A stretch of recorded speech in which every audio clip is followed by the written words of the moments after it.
All right, and we're on the record. Okay, so good morning, everybody. Today's May 24th, 2016. Welcome to the hearing officers meeting. Time is 9:30. And Brendan, could you please do a roll call? Yes, hearing officer Curtis, are you present today? I am present today. Thank you. Okay, Pledge of Allegiance. Everybody please stand.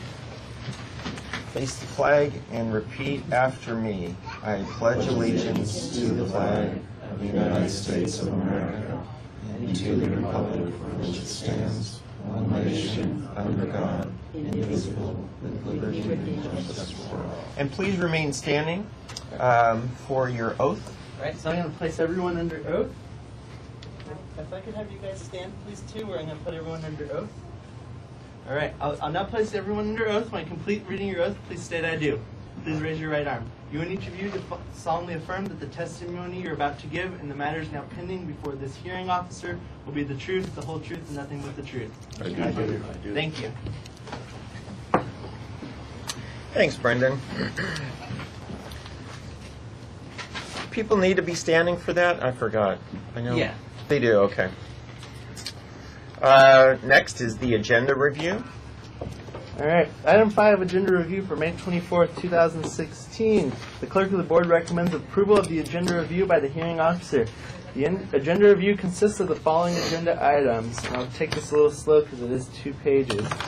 Item number 8, application number 15-10141, applicant Robert Schuett, denied due to lack of appearance.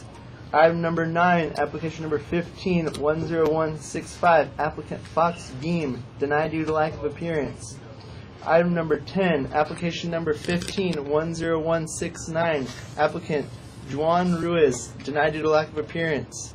Item number 11, application number 15-10178, applicant Colleen Forrest Stimson, continued to June 28, 2016, pending receipt of original stipulation.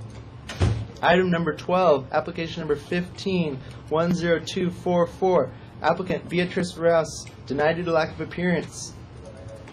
Item numbers 14 and 15, application numbers 15-10261 and 15-10263, applicant Arash Nasheed, continued to June 28, 2016, pending receipt of original stipulation. Item number 18, application number 15-10281, applicant Jose Redardi, denied due to lack of appearance. Item number 19, application number 15-10282. I'll spell the applicant's first name, Forerio, last name Sandoval, denied due to lack of appearance. Item number 20, application number 15-10289, applicant MOE Family Trust, John Markham, denied due to lack of appearance. Item number 21, application number 15-10293, applicant Raci Sui, denied due to lack of appearance. Item number 22, application number 15-10295, applicant Ruben and Michelle Gallardo, denied due to lack of appearance. Item number 23, application number 15-10310, applicant Alexis Carmelo, denied due to lack of appearance. Item number 24, application number 15-10314, applicant Edward McKenna, continued to June 28, 2016, pending receipt of original stipulation. Item number 25, application number 15-10330, applicant Colin Sillery, removed from agenda due to submission of a withdrawal. Item number 26, application number 15-10333, applicant Lawrence and Elaine Sherwood Trust, Lawrence Sherwood, continued to June 28, 2016, pending receipt of original stipulation. Item number 27, application number 15-10336, applicant Jamie Cazares, denied due to lack of appearance. Item number 29, application number 15-10419, applicant Carter Ward, continued to June 28, 2016, pending receipt of original stipulation. Item number 30, application number 15-10546, applicant R.L. and E.M. Richardson Trust, Stephen Richardson, continue to June 28, 2016, pending receipt of original stipulation. Item 31, application number 15-10569, applicant David Poloni, continue to June 28, 2016, pending receipt of original stipulation. Item number 34, application number 15-10905, applicant Rose Bonner, denied due to lack of appearance. Item number 35, application 15-11189, applicant Bridget Melendez, denied due to lack of appearance. Item number 36, application number 15-11191, applicant Philip Chandler, denied due to lack of appearance. Item number 38, application number 15-11201, applicant Michelle Malias, removed from the agenda due to submission of a withdrawal. Item number 39, application number 15-11249, applicant Cody Brasted, denied due to lack of appearance. Item number 40, application number 15-11413, applicant Zachary Schuler, continue to June 28, 2016, pending receipt of original stipulation. Item number 41, application number 15-11580, applicant Richard and Celestina Haskins Trust, denied due to lack of appearance. And item number 44, application number 15-11630, applicant Ben Zalfagari and Ali Zalfagari, denied due to lack of appearance. That completes the agenda review. None of the persons read are present today, and they were all given 2 reminders by email for those that had email addresses on file. So we recommend approval of the agenda review as presented. Okay. Did anybody hear their name being called, just to double check? No? All right. And to the assessor, any comments? No? Okay. So I'll go ahead and approve the clerk's recommendation. All right. Public comments. Any public comments before we get started? No? Hearing officer comments. Just to let you know, I'm not an employee of the county. I'm just a private citizen that's been stuck in this spot just to decide your hearings today. And so just to let you know, that's one side, and this is the other side, and I'm the neutral arbiter. Okay. So, Brendan. All right, so the remainder of the items are all here today. Is there any order you'd like to go in? Just to, one comment, since we do have a number of cases, what we'll do is we'll hear your case. What you'll do is present your case. The assessor will present his case. You'll have plenty of time to ask questions to the assessor, and they'll have time to ask you questions. And then I'll go ahead and take your case under submission, and at the end of the hearing, I'll decide my decision. It's just to kind of expedite things to get everybody in and out of here as quickly as possible. But make sure that I'll make sure that you have plenty of time to tell each and every point of your case, and make sure that the assessor is quite aware of your point of view. Okay? I'd say maybe we recommend taking the continuations first. Let's see. I know Mr. Rondinella is requesting one. Was anyone else that's in the room now requesting a rescheduling? That's right. So let's go to 42. Okay. 42 and 43.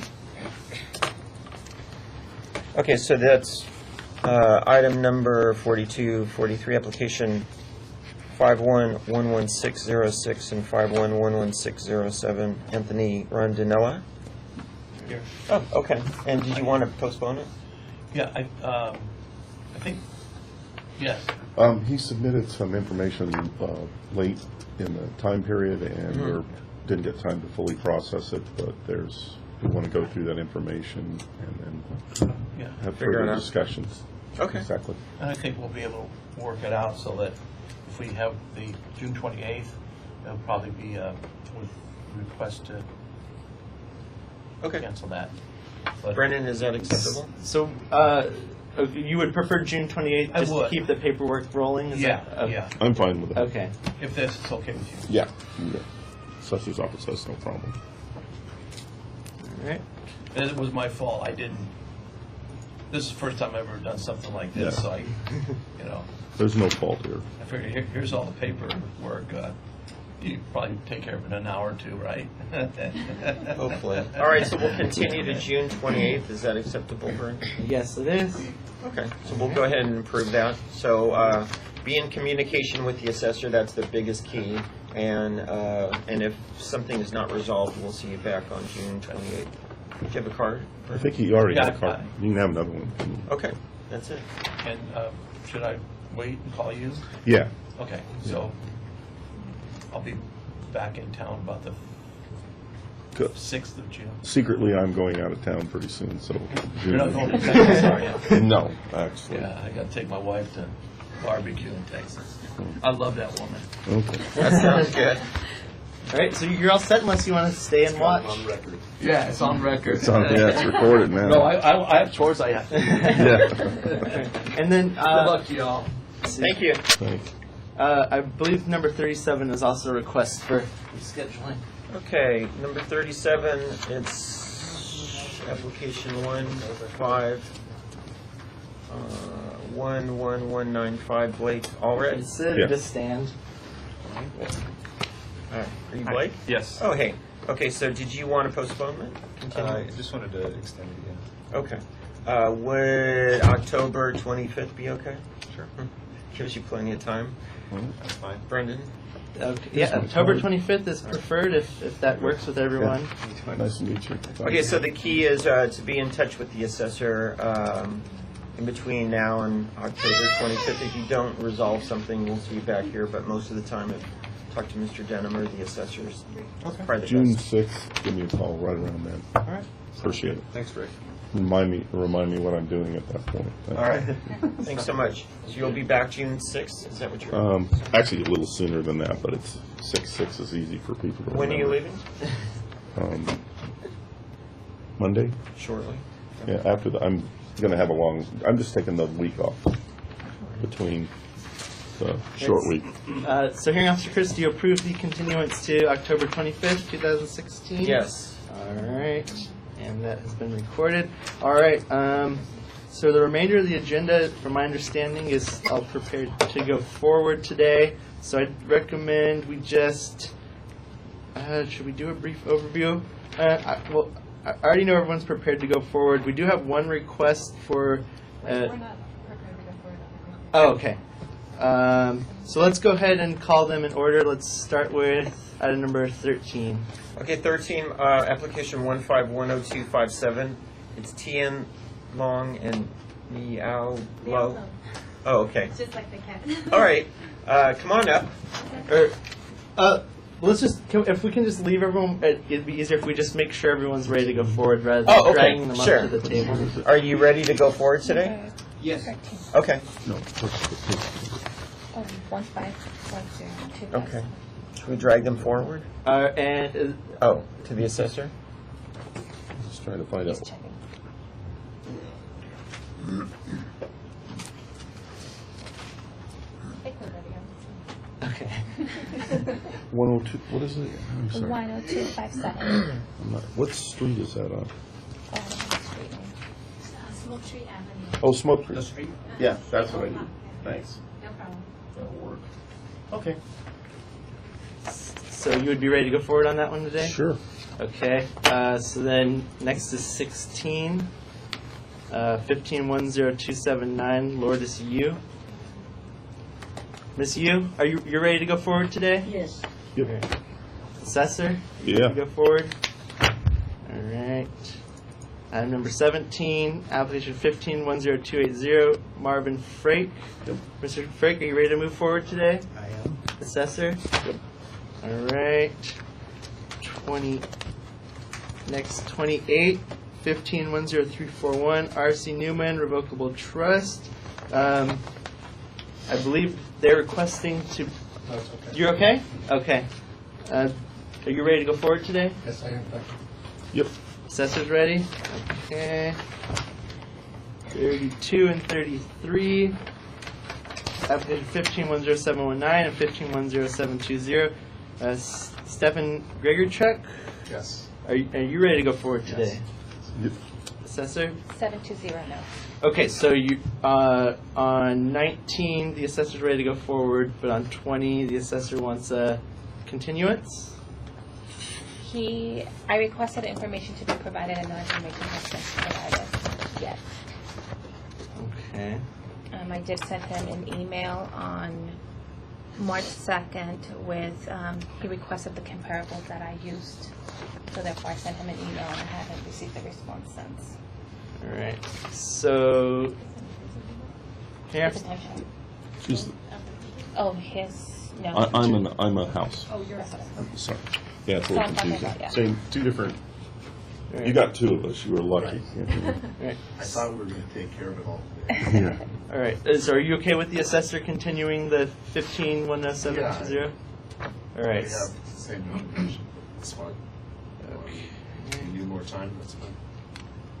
And is October 25th acceptable as the hearing date? Yes. All right. So, hearing officer Chris, we have a request to continue item number 33, application number 15-10720, from the assessor to October 25th, 2016. All right, so approved.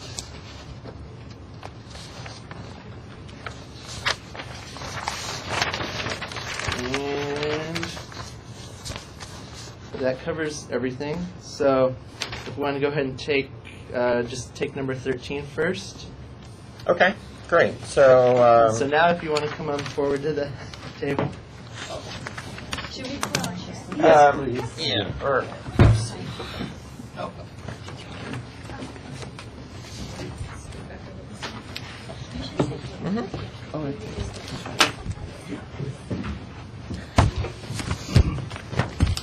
so again, we'll hear from both sides, and you'll have plenty of time to ask the assessor any questions, and they'll be asking you questions, and then I'll take your my decision under submission, and Brendan will have it by the end of today. Okay. Good, thank you. Well, this is my first time doing this assessment, so I don't really 100% know the process of all this. Well, I'll tell you what, I'll let the assessor for everyone, he'll give a brief overview of what the issue is, and then we'll go from there. So, assessor. Okay. This is a single-family residence located at 6305 East Smoke Tree in Oak Harbor. It's under Prop 13. The current roll value is $633,672. This assessor's office will be recommending the roll value. The applicant's roll value at the time of application is $601,800, and this difference is what we're here for. Okay. Great. Sorry, did we establish who had the burden of proof in this case? You live in your house there, right? Yeah. The assessor's office has burden of proof. We'll go first. Okay. So the assessor will go first. He'll give his presentation. You'll be able to ask him questions, and then he'll give your side of the story. Sure, thank you, appreciate it. And so these are the exhibits from the assessor. We'll call this exhibit number A. Yeah, that's how we do it. Okay. And to the assessor, go ahead whenever you are ready. If you could turn to this page that has comparable sales. That's page 2. Yeah, I guess it's the third page on there. Yeah, I got one's my cover sheet. Here are 3 comparable sales. All of these comparable sales are from the subject tract. Comp number 1 was given most weight because it is a model match to the subject property.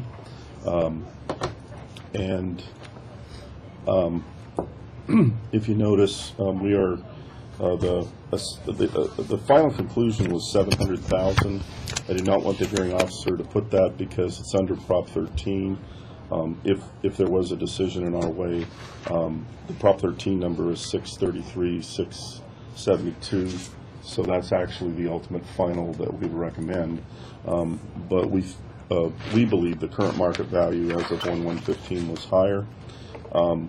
If you would observe, the other 2 comps are actually smaller in square footage than the subject.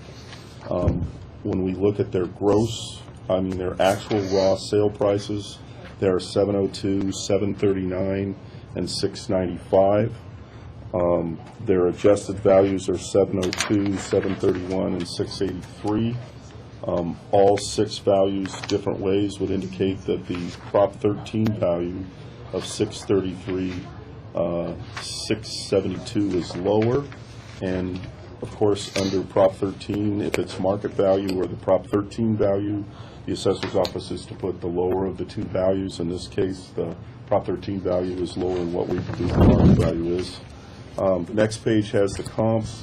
All of the comps are in the track. The track runs either side of Canaan. And those were all location where all the comps are. And basically that's sort of it for us. That's our presentation. Have any questions, I'll be glad to ask them.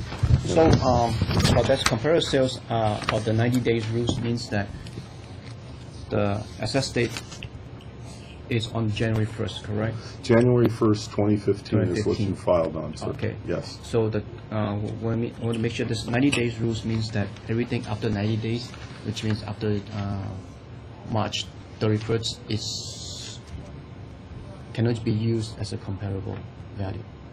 Is that Anything beyond Beyond. March, the end of March of 2015. In theory, anything before can be used. Yeah, and they, But no later than March 31st, 2015 in this particular case. yeah. So over here it does not state that how far back we can go because some say it can go years and some say it's So theoretically, you can actually go as far back as you need to Mm-hmm. find comparable sales. If there are comparables close in time to the valuation date, in this case January 1st, those are really the best, probably going to be Correct. the best indicators of value for that valuation date. But in certain circumstances, you might need to go back further. Yeah, I yeah. don't think we did in this case. yeah. What we do is we look at 9 months' worth of data. And what that means is being assessors and people, if in case this is your first one, we always look 90 days past whichever date we're evaluating. That's the way assessment law works. And any time before, but what we do is we sweep 6 months before, much like if you were getting a refi on your loan. Right. If we find data in that 9-month window, we kind of stop. Because, as you know, closer to date is more, we did find a comp from 1962, but I'm not sure it's very Yeah, relevant. of course, like 10 years ago, it's not. Yeah, there- And yes. also because It will not be greeted with enthusiasm I find if we were that, to bring it in. the information is very lack because of the 90-day rules from January 1st to the March 31st. It's a low, I'll call it like a low market season. There's normally sales, housing. We know it's like normally summertime is the more peak season. So I take it back. This is the one. Some information. Okay, this is just a good time to be asking the assessor any questions. And when you're all done, then you can give your presentation. Okay. So did you have any more questions to the assessor this? regarding his presentation?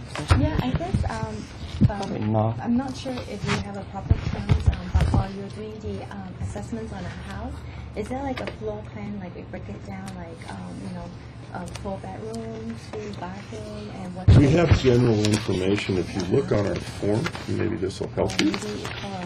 Yeah.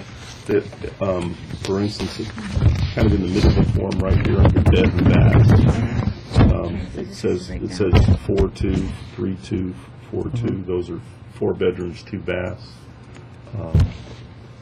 We have the year built. In this case, because it's from the same track, they're all the same year, which is not always usual, but it is.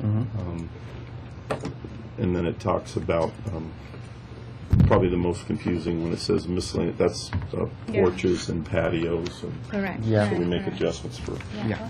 those kind of items. Do you have further questions?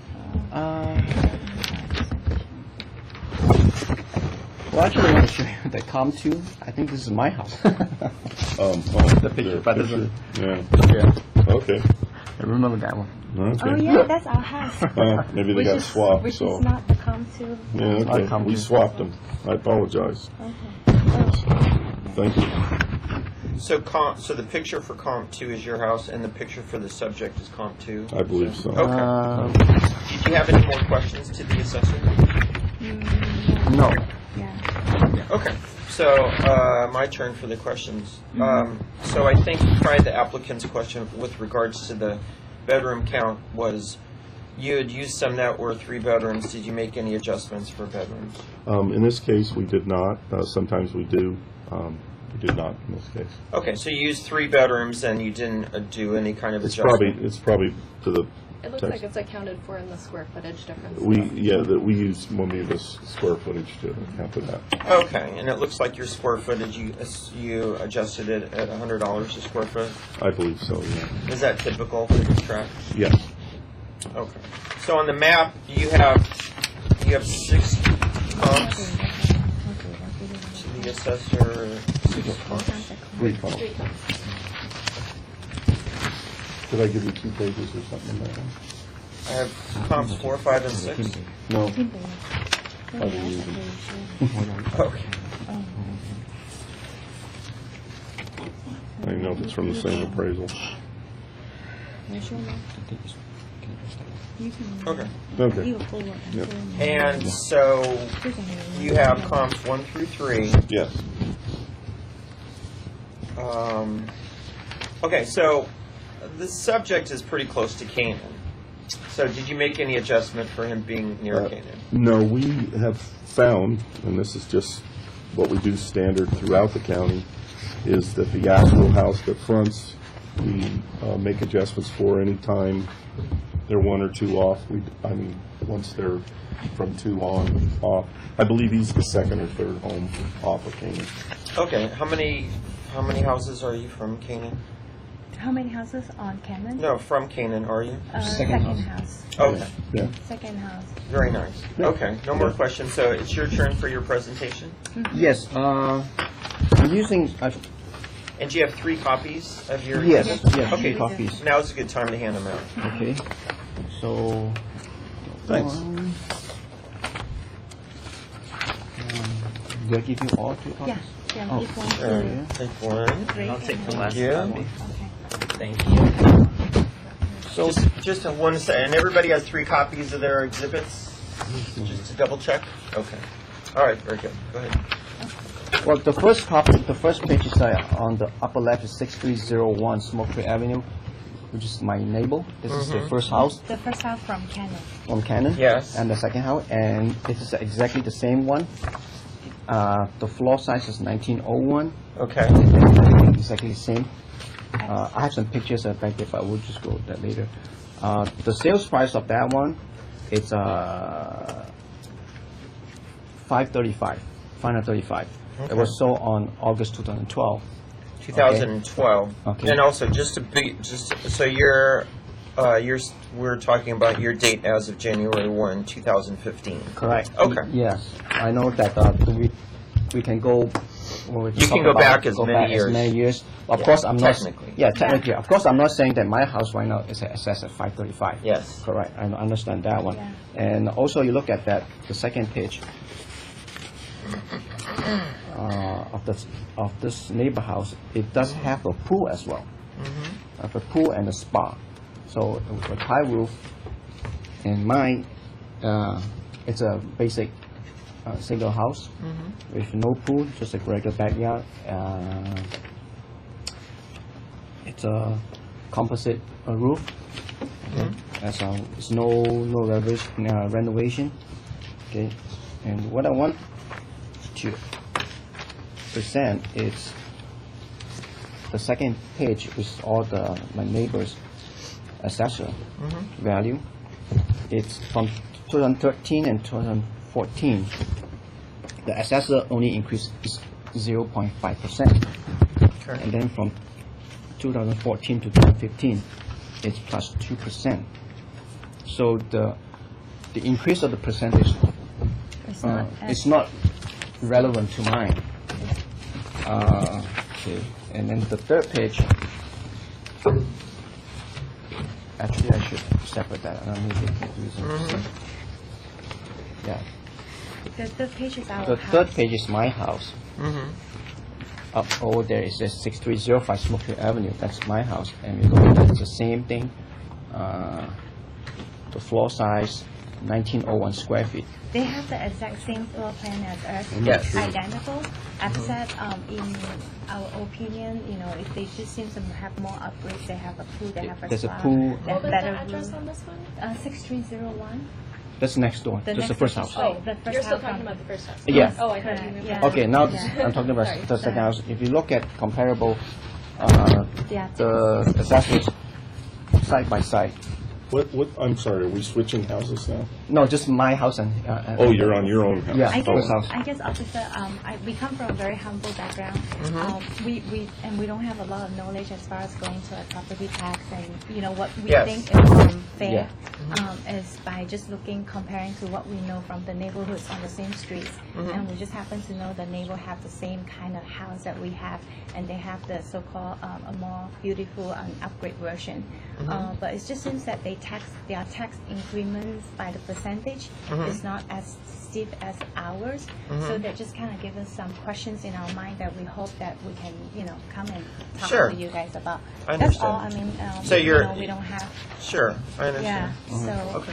because it's just easier for us to happen to have a neighbor next to us, have almost identical situations. They have the as same far- floor yeah. plan. Same floor Yeah, plan, and it's a little bit off more upgrades. Canon, a little Right. bit more upgrades. I'm here to look at those two accessory value from 2013 to 14. Mine increased 10.9%. Right, and your which- neighbors which- didn't increase They that only much. increased That much, 0.5%. Gotcha. And then the And I next hope one it- is 2%, and they go 2%. Yeah.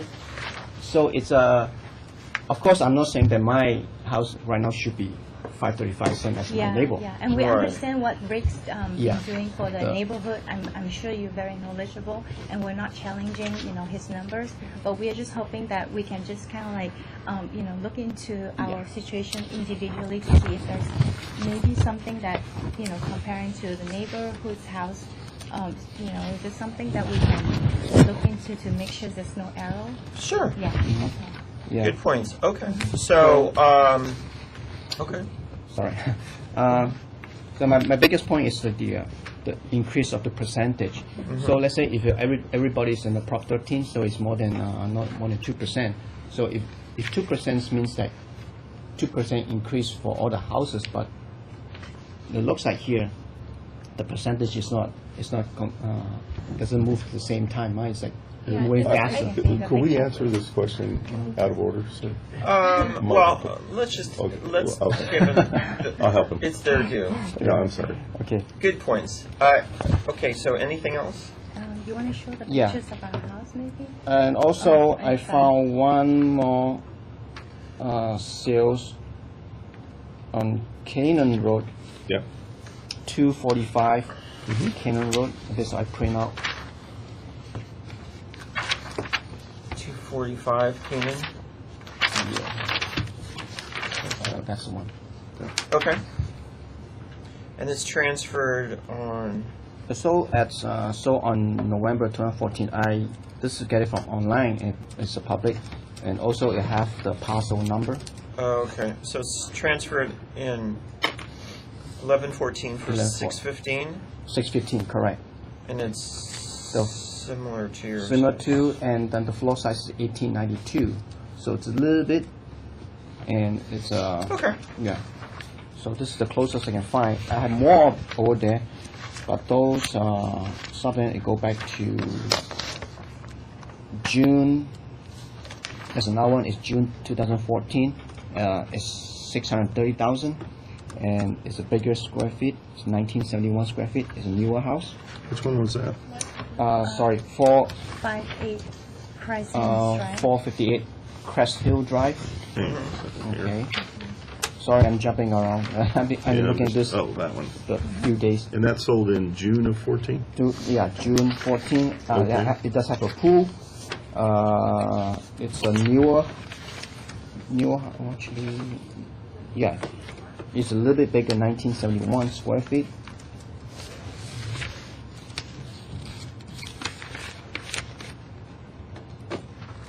And then I can go one more little bit back. This is really similar. It's 519 New Haven Street, Oak Park.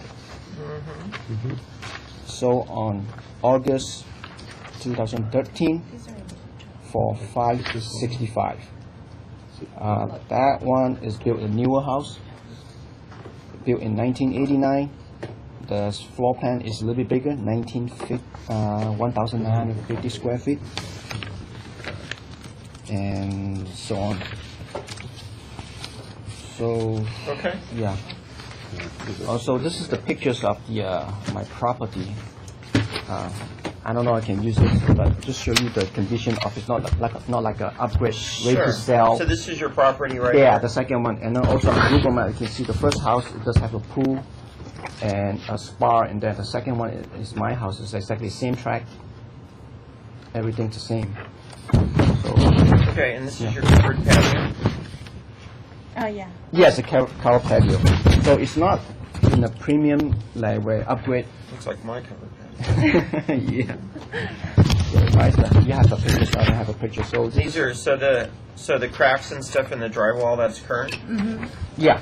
Yeah. Yeah, and the front is some roots on the damage to the front yard. This back. It's a livable condition. I'm not saying that it's falling apart, things like that. So it's not in the situation condition of like a sale house compared to you walk into a neighbor house with granite, fully renovated. That's why, of course, the price will be assessed to higher value. This is what, and also the roof is a composite, not a tile roof. That's some of the point I want to bring out. Okay. Yeah. Anything else? Not really. So it also looks like you have a crosswalk right. Oh no, those are bumps. That's speed bumps, right? Yes, this is speed bumps. Yeah, we do have the zebra crossing. Yeah. Yeah, and the speed bump. Right. That's a speed bump and a zebra Yeah, crossing. speed bump. That's Well, the called speed bumps. zebra crossing. Yeah. Crossing. Yeah. Okay. Anything else? Okay. Any questions from the assessor to the applicant regarding Yes, any we do. questions? Yeah. Would be great. The house next door did sell in 2012, is that correct? Okay, just wanted to verify that. I think I need from the public record. Your other comparables, each and every one of them, do you know about how far they are from your home? What do you mean? Distance, how far all of your comparables? Well, the ones on Cannon, Some Cannon. Cannon Road. Right. Smoke Tree would just be, like It's intersecting. Well, I understand Smoke Tree, but all the other ones, New Haven, I want to make sure I have them right here. Maybe I should name them all. I don't really have a map here. New Haven, I will name Caven, New Haven, and your New Haven. Smoke Tree is you, right? Yes, 6301. 6301 is my That is your neighbor that Yeah. sold in 2012, and Yeah. that is from your tract. Yeah, We're agreeing with exactly the that. same one. But Everything I use is from the same zip code, 91377. but same zip code. Yeah, I didn't Okay. go above like. And Oak Park is a rather small Right, community. it is. Also- Are you aware that every single comp you use is not from your tract, however? The 6301 is the same track. Right, Yeah. but otherwise, the other ones in the more modern era that didn't sell The back in Cannon, I believe, 2012. is in the same Canon is category. almost the same, but Actually, it isn't. okay. We looked it up for you. It doesn't have the pictures there, so it's a little bit. Some of them is a little bit bigger. So Yeah, I cannot. but are you aware that none of them are from your exact tract? They are in fact from another tract. Yeah, my track is. They don't have a lot in the area, so it's not like lots of sales. I do have a question. Why didn't you use comps from your tract? Why did you? Because I was able to find comps in your tract, and I was wondering why you didn't use any comps from your tract. I'm not able to find. You weren't able to find those? Yeah, because some of them I use my real estate agents that I did not contact for the past 6 years. So that's whatever he provide me, And I they use provided them. you with these comps? No, this is one I find myself. You find them. He promised me everything. Some of them is not really exactly like dimensions, Okay. It costs like $800,000. If I can just offer a point of clarification, if that's okay. Yeah. The difference between the percentage increase on your neighbor's house and the percentage increase on your house is based on Prop 13. They've been on Prop 13. It's gone up no more than 2% every year because you guys bought kind of high. There was a couple years where we recognized a decline in value, so it went down substantially. And then you're protected by the Prop 13, so it can never go above that factored base year value, but that value is going up every year. And so while we dropped it, there's a bigger gap. So that's why we had to raise it more than the neighbor's house. So I just wanted to make sure you understood the difference. Exactly. Very confusing. Under Prop 13, not all ships float up and down the same way. So what happened is if they had a low Prop 13 value, we may have never lowered them, okay? But when we saw you up here, we lowered you. Unfortunately, or fortunate in a way, when the market rises, we bring you back up, and that back up, as long as it's under Prop 13, can be more than 2%. In fact, we can lower you any amount and we can raise you any amount as long as it's under the Prop 13. Yeah, of course. Which is confusing. Of course, that because my purchase price was $590, and then when it dropped, I know the value because a few years ago it dropped. It did. Yeah. It did. And we recognize. Yeah, we all. see Yeah, that. we're supposed to. And That that's we why appreciate. that's why my appeal order is 601. It's based on the 590 plus 2%. That's how I come up with the value. It's not from the 535 my neighbor plus 2%. That's how I come up with that value. It's not something unreasonable, a 2% increase. That's why. Well, since you bought the property, the actual math on it is the 633, 672 number since you've owned the property. Yeah, Because that's 2%. That's no more than 2% a year. In fact, it's a little under 2% because during some of those years, we did not raise it 2%. Yeah. We're allowed to raise it less, or we're ordered to raise it less, depending on what the state. Yeah, it's 1.99%. So it's Something like that. In one of the years, yeah. It's no more than 2%, but it can be less, and it can be negative, and has been. Yeah, I understand that from the tax from 552, my assessment, and then it goes up to 590. That's why it goes 592%. That's why based on the 2%, 590. It's not the 633. That's why I'm appealing right now. Is for the 633,000. Gotcha. My appeal is from the 590 plus 2% because my housing is hot right now. That's why I. Well, do you understand it's 2% every year? It's not just for 1 year. Yeah, 2% every year. Okay. So, sorry. So the 2% every year, which means Since you've owned it. yeah, Okay. and 2% every year. If I do that way, there's a whole neighborhood that's not every house is going 2%. Some of them is only 0.5%. But for my example, in my neighborhood, it's just living even a better condition with a pool, and the increase is like 0.5%. It's not 2%. And that's another house. The third house is a bigger house.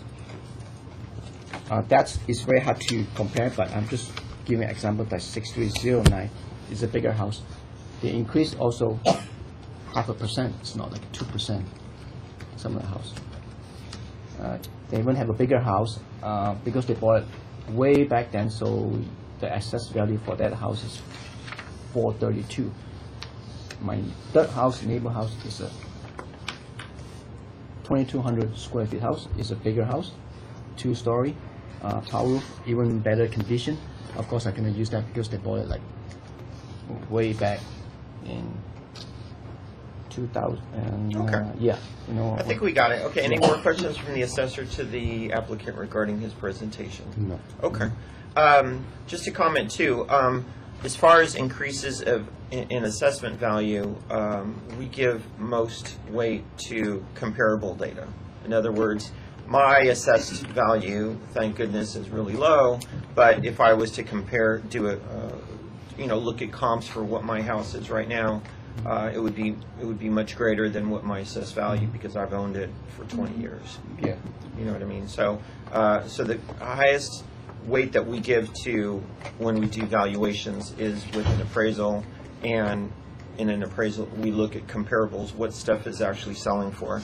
And the question is, how much would your house have sold for on January 1st of 2015? and the best indicator is not so much looking at assessed values of either your property or your neighbors or the, it's really looking at comparables and try to figure out, based on the comparables and based on homes that are similar to yours, similar square footage, lot size and everything, how much would it have sold for? So that's basically what the assessor's presentation has been with the appraisal. So okay, okay. Any more comments before? Well, yeah. Well, I want to say it means like, of course, we buy a house in a little bit higher market, so the house is without any, just like the basic house without any renovation. You can see some of the small cracks and things like that. That's a livable house. Whereas because the house they put on the market, it's all fixed up more in the better condition. Of course, the price will be a lot higher if you compare to sales. By looking at the comps, some of them you can't really justify what inside with the condition, things like that. That's why. Right. Yeah. Right. Yeah. So they might be in better condition. Of course, you put on the market because that time is the market's hot, so nobody care. Everything is Nobody different. care what's inside there. They want to go for it. But right now, when the market is a little bit Die down. okay, like not so hot, so people tend to have a little bit better condition, like renovations, things like that, patch up, things like that. Like a deck, we'll change a new deck, pool, things like that. Yeah, that's what I want to say. Okay. And any further comments from the assessor? Oh, our quote. Yes, please. Just a reminder that we did use 3 comps from the neighborhood only. We still think comp number 1 is our best comp. And we did adjust for condition on comp number 2. Those condition statements there came from the owners who bought the property, and they indicated to the assessor's office that's what the buyer of the property felt their condition was. That's the $25,000. Yeah, there is an adjustment for comp number 2 because the owner stated it was in good condition. Okay. All right. Thank you very much. All right. And just to make sure, any closing comments for you guys? Any further? Well, this is my first appeal, so I don't know what I can add. But looking at that one, you said 25,000. Is it what it means that? That's the condition adjustment. Condition. Saying that comparable to 55 Medea Creek was in better condition. Better condition So than he, your house. he brought it down $25,000 Yeah. to because it was Better fully condition. remodeled, and he was assuming that your property probably wasn't. Okay. Yeah. Well, it's by looking just some numbers here. We cannot even see like the COM 1. 1901 is exactly the same one. A little bit of picture you can tell the garage is a little better, and then the roof a little better, but the condition it's a lot better. I can't even tell what the inside looks like. I'm pretty sure that I have to call the agent. Maybe they have some pictures that we can know that it should be a really prime, ready to sell on the market condition. That was on East Conifer. Okay, and Yes. just to make sure from the assessor, that's the correct picture. Yeah. we believe so. Okay. Okay, anything else? No, That'll be all. okay, I think so. Okay, so what I'll do, I have some information, I'm going to go through it. Once we hear everybody's hearing, I'll go through it and make my decision. And Brendan will know by later today, and I'll tell him at the end of the meeting. Okay. Okay? One unofficial question. Yes. Am I doing too fast, or some people do it the whole day? No, I've seen people do it in 3 minutes, and I've seen people do it in 6 hours. So, Actually, the record was broken. If you I hate to remind you. I don't think like too fast. Like, do I represent everything I have, or no, I mean it's pretty cut and dry. So. because I'm not like a housing market business, so Right. this I've been living. I'm a homeowner for more than 10 years, so this is my first time to do No, this. you raised some Yeah. good points, and I'll be taking a look at Yeah. it and Appreciate that. Yeah. figuring out. So just to let everybody know too, sometimes I will decide with the assessor, sometimes I'll decide with the applicant, and sometimes I'll come up with my own value that might be different from either value based on whatever I complete. Well, my closing comment is I'm not asking something unreasonable, not like exactly my neighbors, compare that. I know We want to when we purchase price for 590, I know the contract means that I agree to pay on the assessor tax based on the 590,000 tax. But of course, I understand that one. But I say that the 2%, the increase is too steep and fast. That's what I'm saying. Got it. No, I got your point. And for full disclosure, I live in your track. I drive by your house all the time. I know exactly where your house is. I know where that speed bump is. I go over it every day. And so I'm pretty familiar with your house. So, all right, very good. Thank you so much. Thank you so much. Thank you, Ray.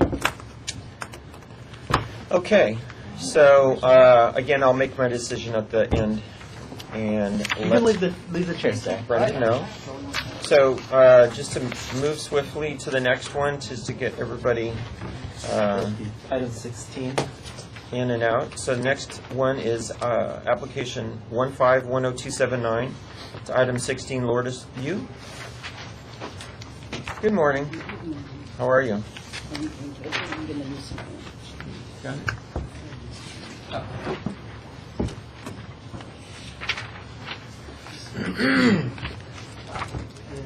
Apologize, I forgot to give the application up for the last one, but it's just a 2015 decline in value appeal. Would you like to push in? Thank you.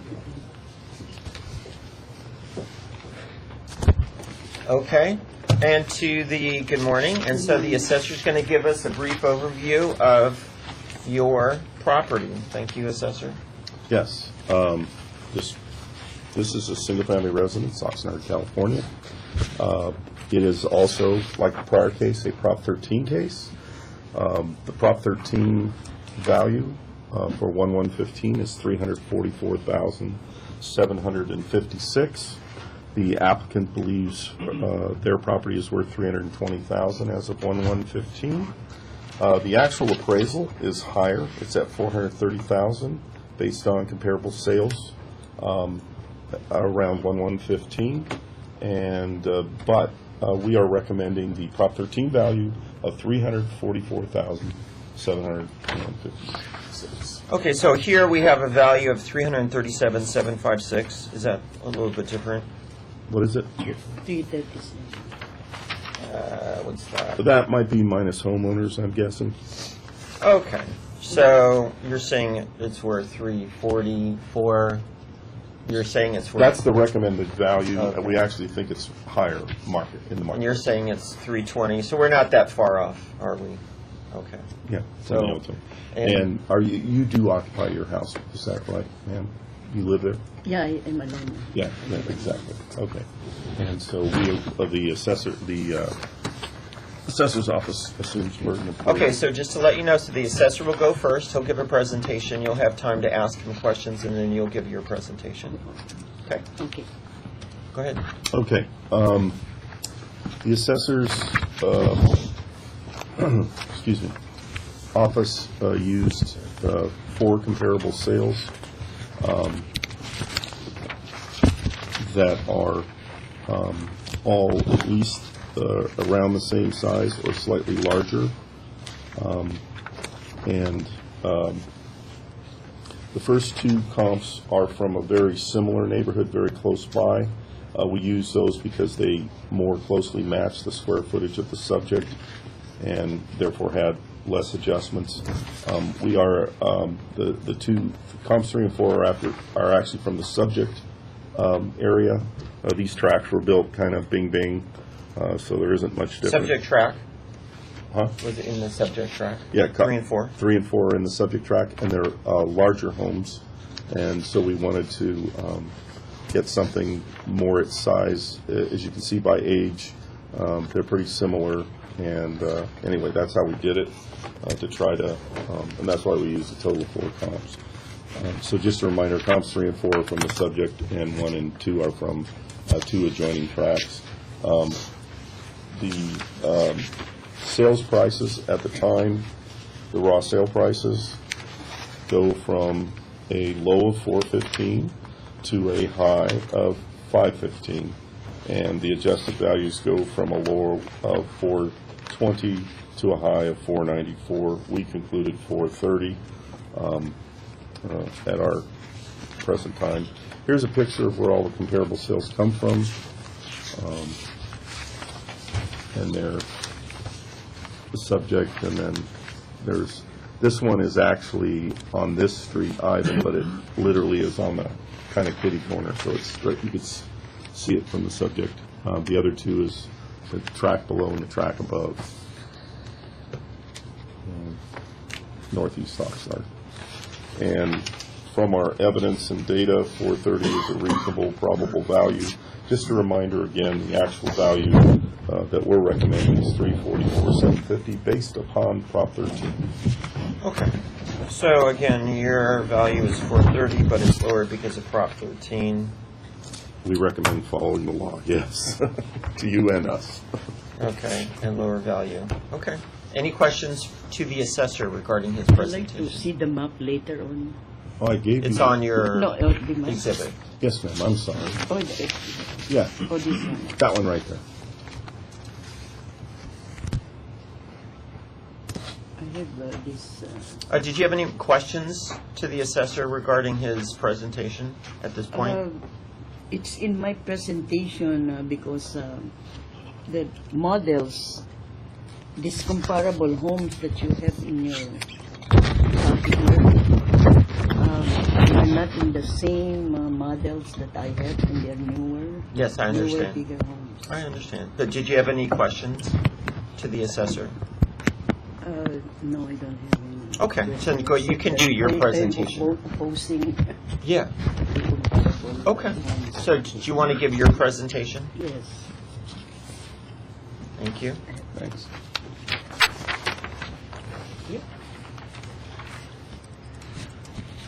Okay, go ahead. In this, I've been here twice because I am opposing the comparable homes Yes. that you are presenting to me all the time, your copies. Mhm. And I have been here in my side here. When they built these models, there are two models in our area, Mhm. in Navito and Evita and Ocotnan. And I am in the Promesa model. I don't have the brochure for the other model. And my house here is the smallest model of all the three models that are in the Promesa models, the one that I have a picture here. Yes. And I shouldn't be getting the same amount of tax as these models are, because these models are bigger than mine, like the first model that you have in 629 that you gave last time. And you put also that this model is only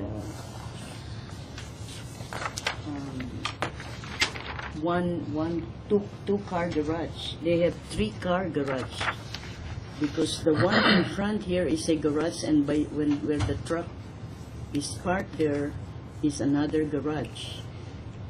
And they have a 5-bedroom plus optional, because there's another space behind the garage for another bedroom. And it's for square feet, it's much bigger than mine. Okay, let me just. So you've been here before, right?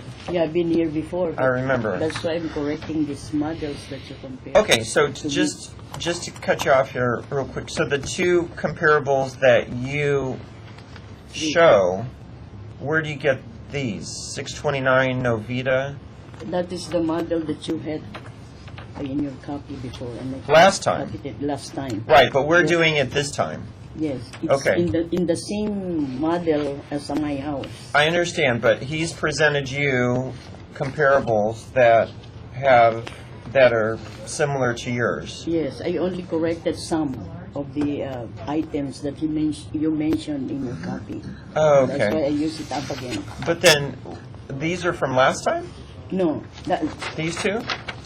No, the items that I put here is, the one that I researched Okay. from the brochure that I had for this model. Okay. Like you said, there's only 2-car garage in the 629. There are 3-car garage there. Okay. So these are the comparables that you're using today? Yes. Okay. And But they're not the same size as yours? They are bigger than mine. Right, but that- It's in the same model, but mine is the smallest model of the I understand. models that you're using. So why are you I- using larger ones? Because you're comparing it to these models. But not here, but not in this? Yes. Yes. No, not in this. I'm comparing mine now to this. I only use the picture. I'm Okay. only using the picture. Okay. Oh, Gotcha. I'm sorry. And anything else?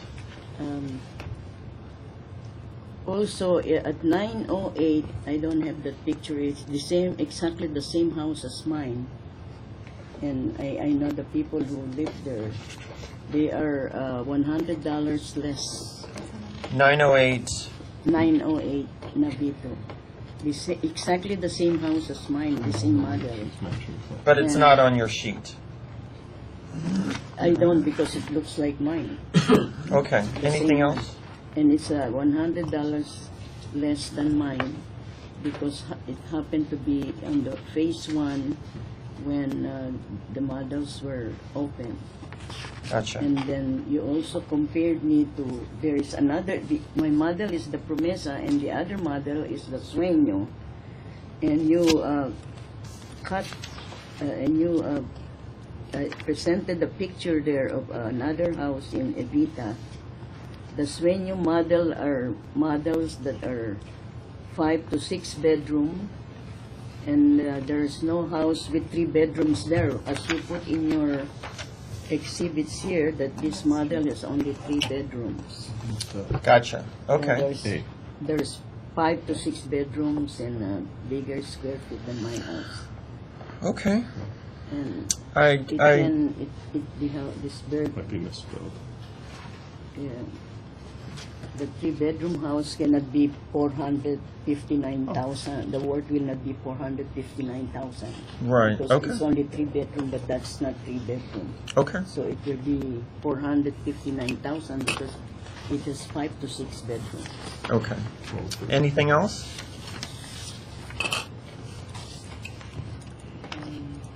I think that's all. And also the 2% increase because of Proposition 13. There's also a Proposition 8 that controls, raising the property tax of the homeowners. And Okay. I never, get that privilege. All the people did not get the Proposition 8 privilege. Okay. Anything else? That's all I think I have to say because of the comparable, my property tax being raised too much, 4,900. Okay. This year, I'm overwhelmed with that. Okay. The price of the tax in our neighborhood. Okay. Any any questions from the assessor to the applicant? Yeah, I just need to verify something. Your 3 comparables that you used up here, the 2 on Novato, the 3 on Novato, they sold respectively, the first one, 629, on 3/18/2011, is that correct? I did not write the prices of the homes because it varies because of the different items. It might be an old house, there might be improvement in the house. So I did not use the prices to compare my house with. Ma'am, I didn't ask the price, but I'll maybe ask it again, and I apologize. It transferred, in other words, it sold. The date it sold was 2011. Are you aware of that?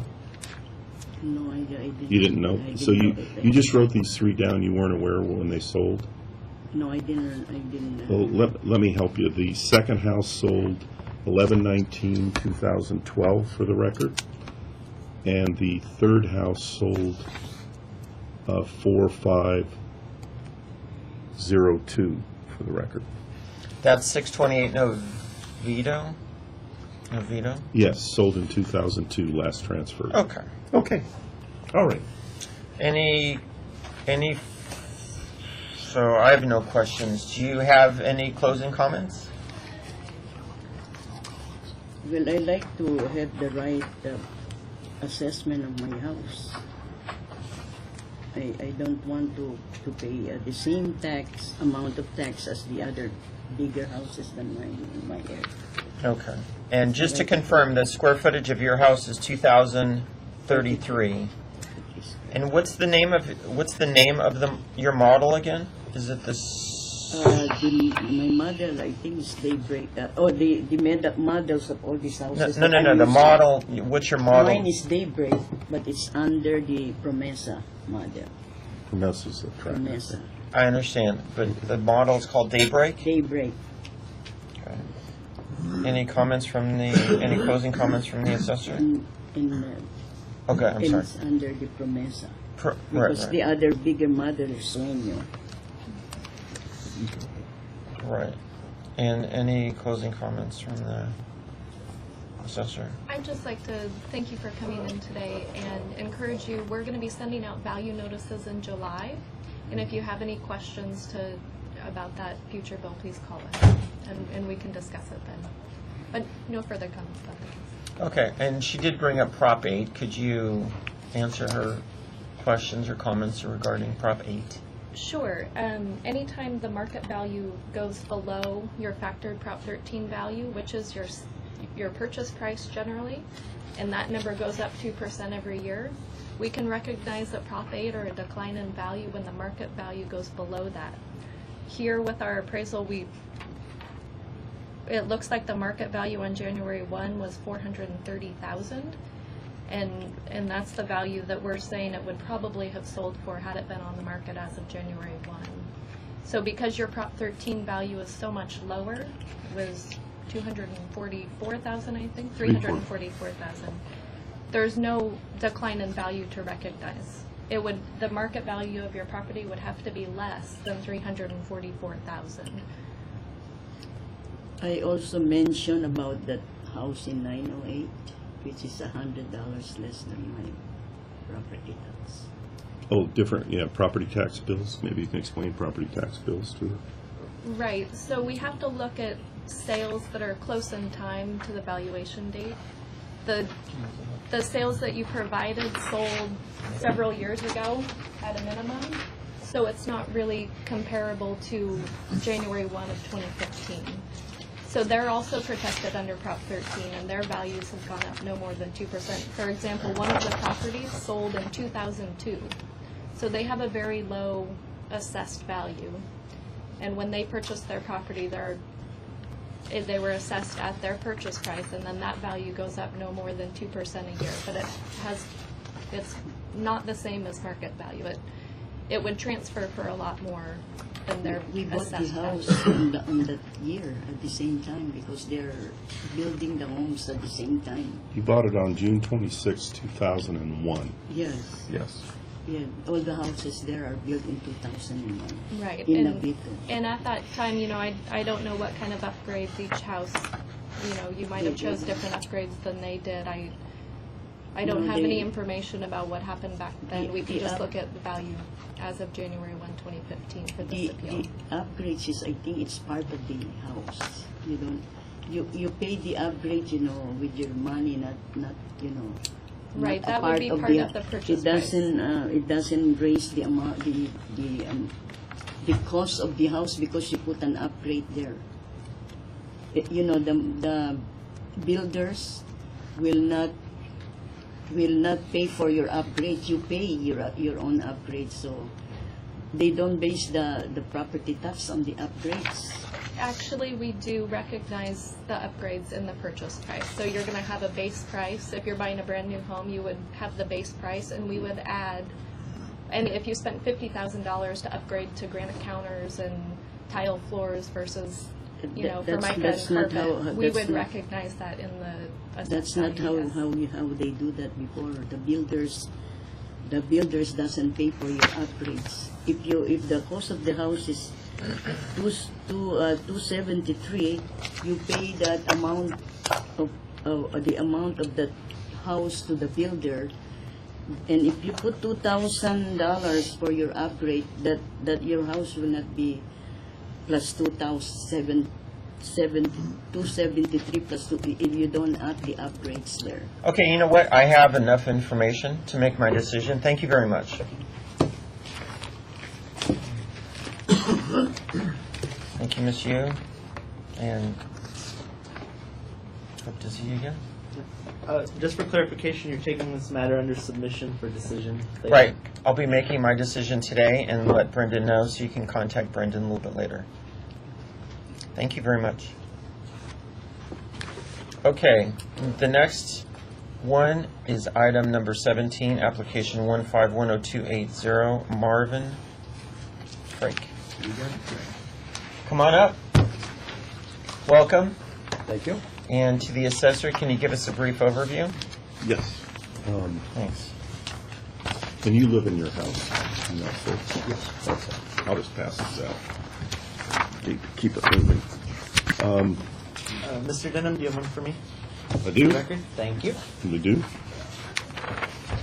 Once again, it's not exactly a Prop 13 case. We have actually recommended a lower value than the Prop 13 value. So we're recommending a Prop 8 value of $850,000. It's a single-family residence in Thousand Oaks, I'm sorry. And the applicant at the time of application is recommending a $750,000 value. And we'll go from there. Owner occupied? It's owner occupied. The burden Burden of of proof proof? is, once again, probably all day, or most of the day, over here. Okay. Okay, so the assessor will give his presentation. You'll have time to ask him questions, and you can give us your presentation after. Go ahead. The subject property is on a very, very small tract, and there's not a lot of homes, period.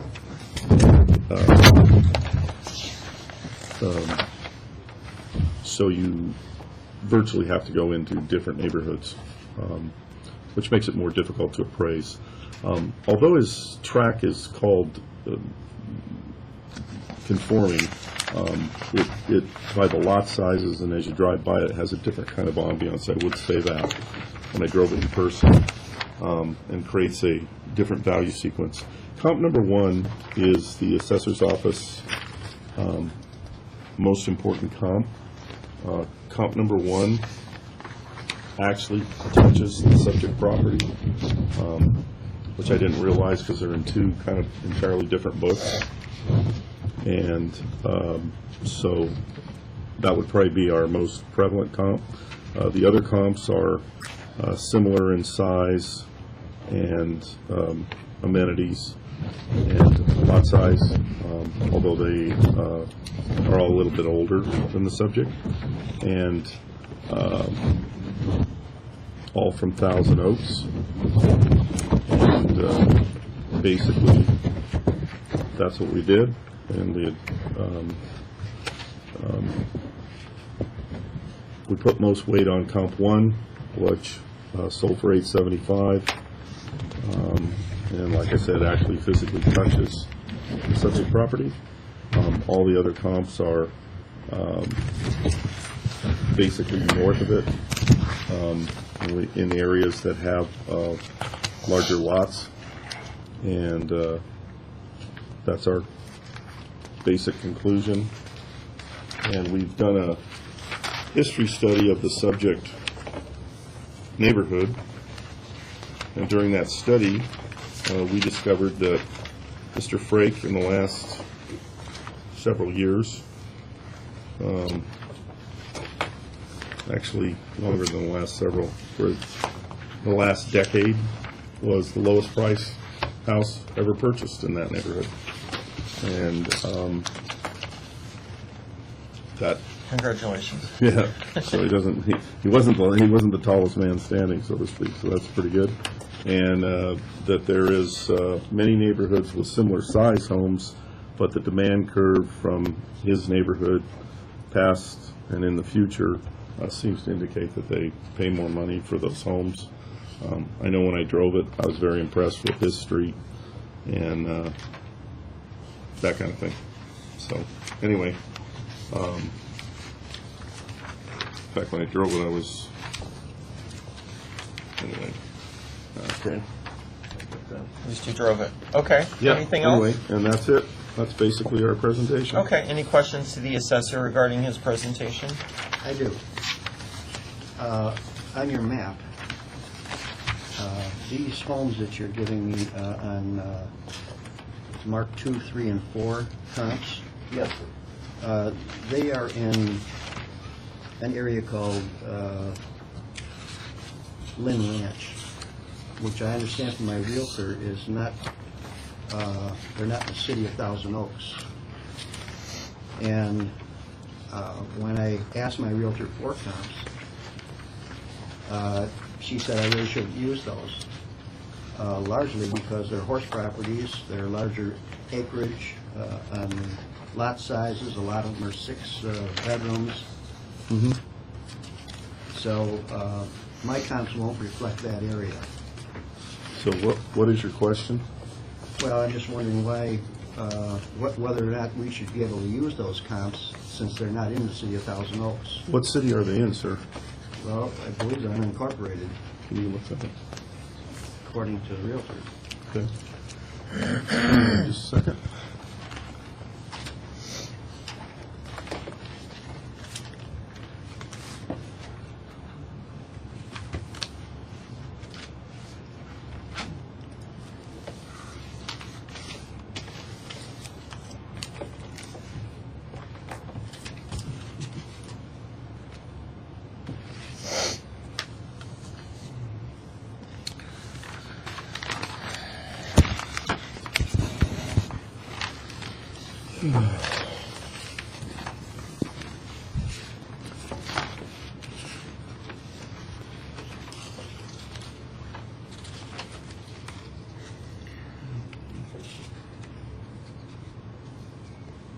It was listed in her as business.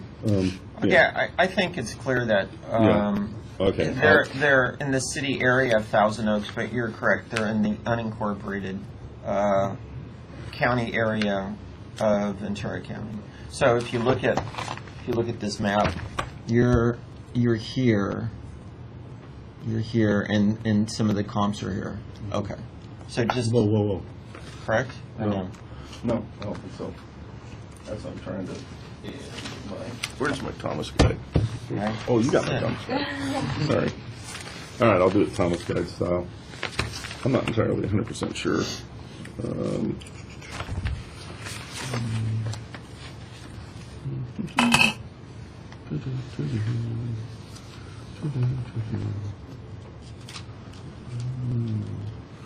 So Lotus.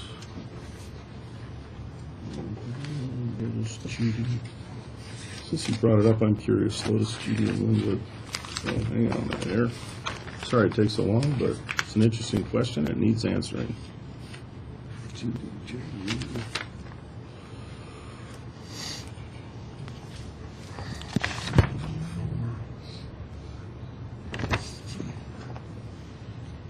Judy is definitely in the city of Thousand Oaks.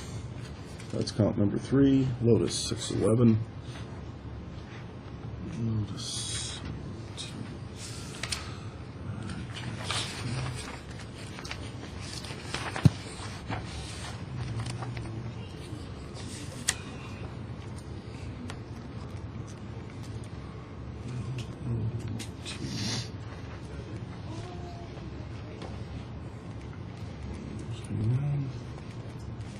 I'm just learning to spell, so attention. These may be a little bit further north of Lang Ranch as I'm looking at this, but We may in fact be in agreement in the ultimate. How come this doesn't show up? Gee.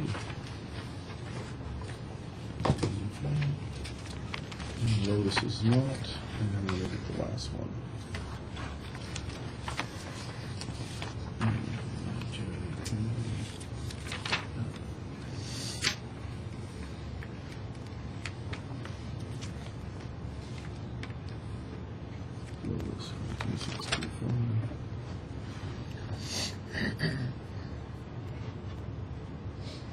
this is in, and Linwood.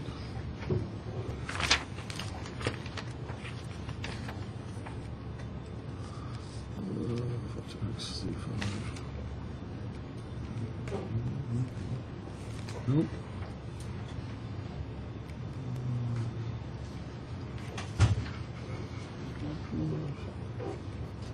Well, Linwood's way up there.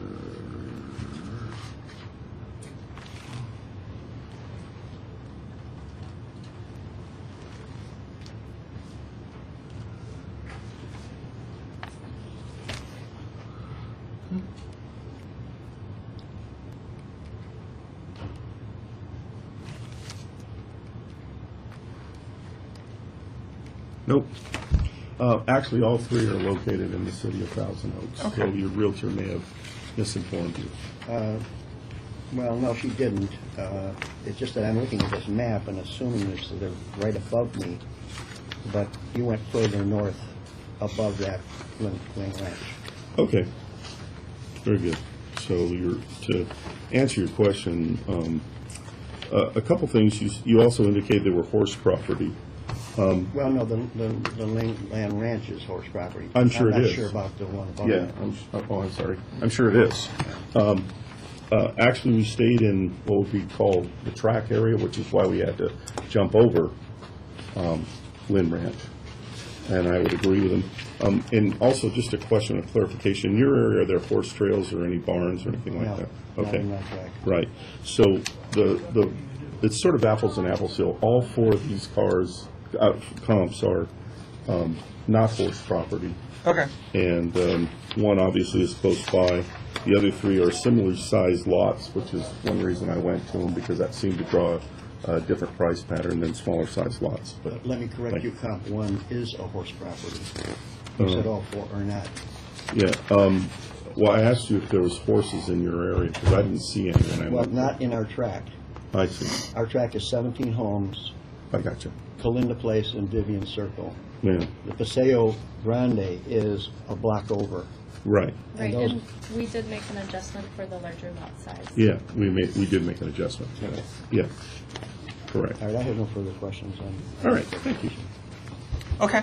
Now it's your turn for your presentation. Here, Mr. Chris, can I ask a clarifying question? Sure. And I apologize if this was already clarified. In the assessor's page 1 on the conclusion, it states the assessor is recommending the enrolled value be sustained. But then on the recommendation, it shows a reduction to 850, and then the appraisal shows a conclusion total of 850. So is the assessor recommending the value be sustained or low? Okay. 850. I just want, because I had to We verify did his say orders that, are we did come say out. that earlier. Yeah, that's fine. Okay, and just to be clear, you're still, to the applicant, you still are recommending a value of 750? Yes, Okay, yes.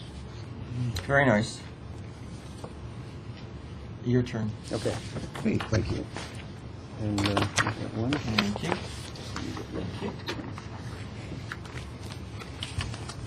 Okay.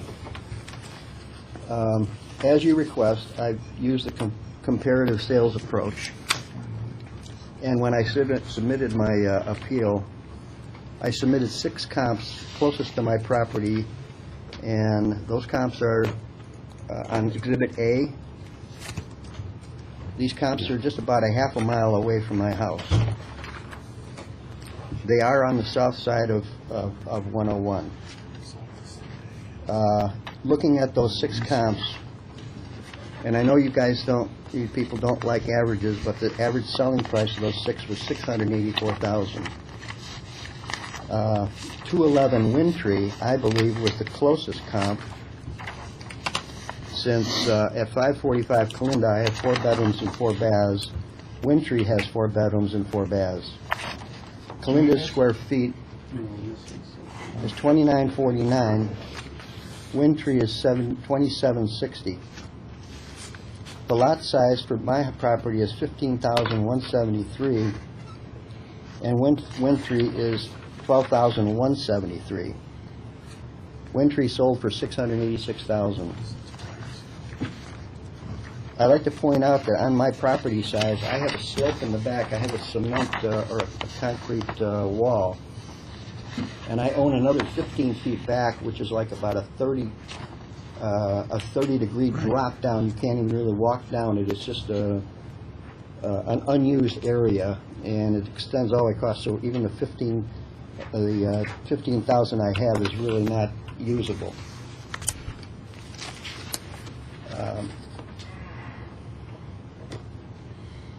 On a week after I submitted these comps, I received a call from Rick with a proposed stipulated value of $850. And Rick said that I couldn't use the comps from the south side of 101, although in appealing for the last 3 years prior, those comps were accepted by your office. Rick said that he has 2 comps in Rancho Caneo, and 1 comp in 548 Paseo, which is evidenced here. And he followed up with an email and the proposal for the $850,000. So a week later, after I received Rick's call, I went to your office here and directed a letter and a map to Rick's attention, along with 17 additional comps for the area that Rick used. You can refer to Exhibit C, which reflects those 17 comps. I don't feel that this area is an area that should be used, since it's a gated community with 2 swimming pools and a tennis court, and it's more than 1.5 miles away from our house. Almost all the lot sizes are half the size of our house. If you disagree that we shouldn't use this area, then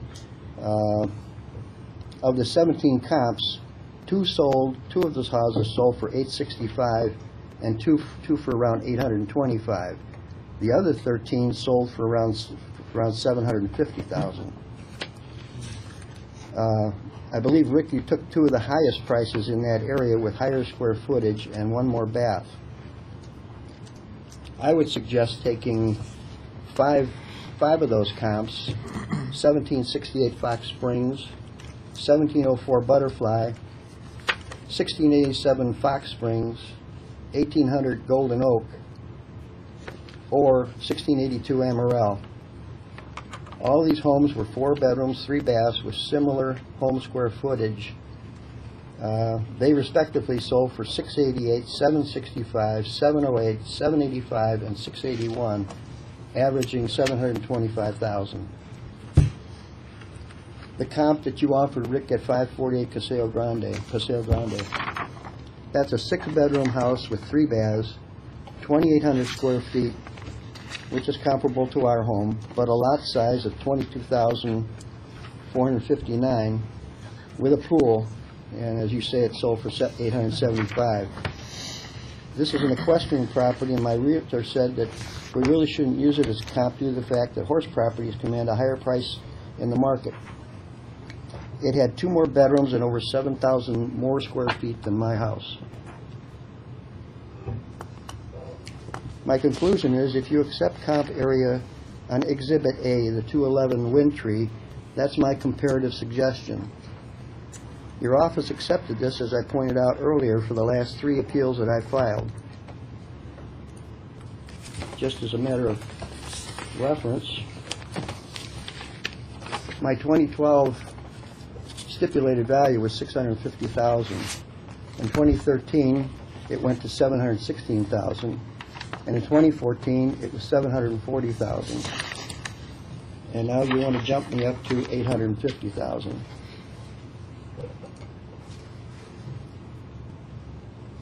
I followed your instructions in preparing for this hearing and I feel my opinion is a fair value. That's the end of my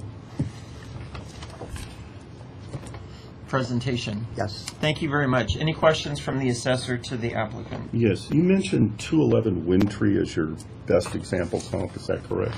That's correct. Are you aware, and correct me if I'm wrong, you purchased this house March 19th, 2010, correct? January of 2010. Well, it probably closed escrow March 19th, which you might have started in escrow. I would agree to that, sir. I'm not exactly sure of that date. Yeah. According to the recorder's office, you purchased it on March 19th, 2010. Okay? Okay.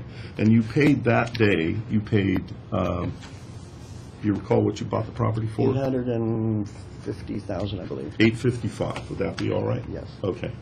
On that same day, it just so happens, on that exact same day, 211 Windtree sold. What she says is a comparable home.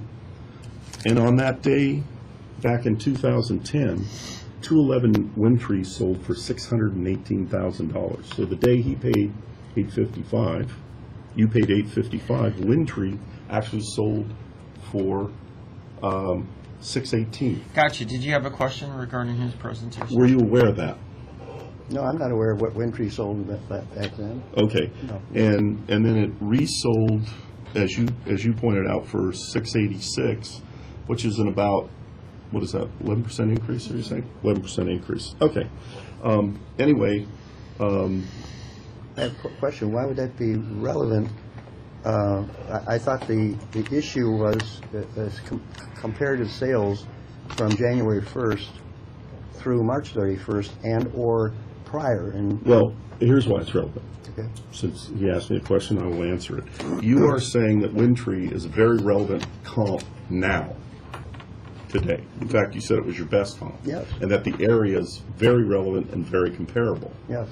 And so I'm curious then, and because of that, and because I know the price of, it sold almost $200,000 less than yours, why didn't you buy Windtree or a house like it in that area and pay substantially less money than you did for when you did buy your house? It's very possible that Windtree is a two-story, and we didn't want a two-story.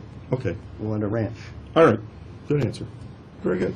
Okay. And the relevance is, it's my belief, and the reason I didn't use, twofold reason, I didn't use comps south of the freeway because they have a history of selling much less than your track.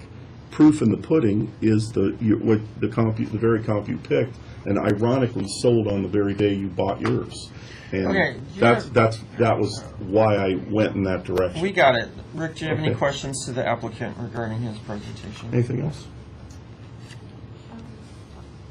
Hang on just a second, sorry. Nope. Okay. So just to be clear, okay, so Exhibit C, right? This is Exhibit C? No, that's Exhibit B is the map area of, Yeah, I understand, I'm sorry. These comps are here? yes, yes. Okay, and again, why did you choose this area? I choose it because Rick gave me comps for that area initially when he called me with the proposal of 850. Oh, okay. And he gave me two comps in that area, so then I went to my realtor and said, give me all the comps for that area for that particular period. Got you. So, do you think this is a comparable area to your area? Well, as I stated, the comp area A, the lower area, I've used for the last 3 years. I understand. But I'm just since saying, it's comparable Okay. tracks. Is this comparable to your house and your street? The five homes I mentioned, yes, This track? yes. Okay, isn't this gated? It's gated, but Rick said I could use that. He's the one who suggested I use Okay, it. and you feel that this area, Windtree, is comparable to your to your street? I'm just using comps in the area as close as I could to get to my house. Okay, All the but comps that I've come up with were in the area between 600 and 700. I understand. So, but Rick, the assessor, he came up with a house right adjacent to yours, and do you not feel that that's comparable to your home? No, 6 bedrooms, over 7,000 square feet more in lot size, a horse property, which is, according to my realtor, commands a higher price, so I don't feel it's a good comp. Locationally, it's probably a good comp because it's real close by, If it though. was comparable to my square footage and bedrooms and what, I would say yes. Okay, so you're talking about comparable number one that the assessor used, correct? The Paseo Grande is the one that I don't feel is a good comp. Right. So just to be clear, it's 2855 square feet, Yes, sir. and yours is 2949 square feet. House square footage. So you're only off by 100 square feet. That's correct. Okay. but lot size is significantly higher. It's about a half acre, mine's a third acre. It's 22,000 square feet for the Paseo Grande. Mine is 15,000, and I pointed out that I have a slope on the back that's not even usable, so it's not even livable. Gotcha. Of the 15,000, how much of that 15,000 is flat, usable, you could put a pool on? I'd say 12,000. Okay. And of Rick's comparable number 1, how much of that would you say is usable? That you could put a pool on? On the Paseo Grande? Yes, sir. I have no idea. It's behind me. I've never looked at it. Okay. I have no idea. It's horse property. They have horses back there. So I'm a little confused. As a horse owner, why is Calinda and Vivian not zoned for horses when stuff over to the left of you and to the right of you and to the north of you is zoned for horses?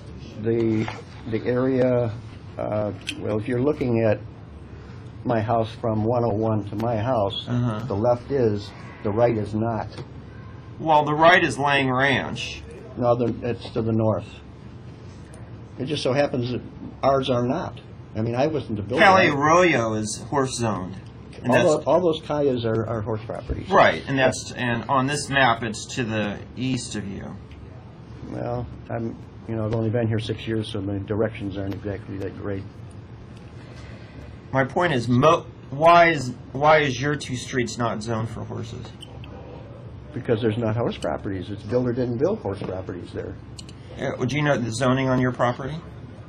It's residential. I don't Do you know the zoning on their property? The subject property? Might be able to look it up, I don't know. Okay. So, to the assessor, the zoning we're assuming is different from the subject to Comp 1 zoning. I don't know. Okay. And to the assessor, so you have here, flag lot is H. What is that? That would indicate horse. I'm not sure. Oh, It means horse, it's horse property. Yeah, it would indicate a You horse. can see from the aerials that they have horses back there. Yeah. It doesn't mean that the subject or any of the comps wouldn't be allowed to have horses, it just means that they don't. Yeah. Doesn't mean that they're not zoned for it, though. Yeah. do you have a bridle path in front of your house? No. Do you have a bridle path near your house? There's a In back of you? back to of the our side? house. There's a 6 foot wide area that leads to a hiking area, but I don't know if it's a bridle. I don't know. Is it commonly, so is it owned by like an association? No. Well, I shouldn't say no because I don't know. I think it's just an access area that the city comes in there and cleans up the stuff in there, and it's an access to a hiking trail. I don't know where it goes. I've never walked there. And to the assessor under condition, so you put the subject as good, and then you have A, average? Yeah, we didn't adjust for condition. Okay, and then these are... Left blank by sometimes when we get a form from the taxpayer, they don't fill it in. So And if so you we were have to to make an assume- adjustment for this, it It would would be... probably be in the R direction, or in the, but we left it, he's an old G, that's why we left it that way. That was based on the date he bought it. It's an old G. Yeah, when he bought it, it was in good condition. Okay, so... That's why we didn't adjust for that. That's often what we do. Okay, so just to be clear, so you did buy it you bought your property in 2010 for $850. Yes, and I have a 855. I have a story behind that too. When we looked at it, the realtor said, "Oh, you better make an offer on this right away because we've got another offer in here." And we were looking for a ranch. There's very few ranches available, so we gave him full price. But our neighbor said that owner would have taken $790 for it. So But when you say ranch, what do you mean? A horse ranch? single story, Oh, ranch style home. I call it ranch. Because it's a single story home. Yes, Okay. But again, you bought it for $850 in 2010. I overpaid for it. Okay, but then 5 years later, you're saying it's worth $850, even though you overpaid for it. I'm saying that it Or was, $750. I'm sorry, I'm saying it's $750. $750. So it's gone down Yes. in the 5 years. Yeah. Okay.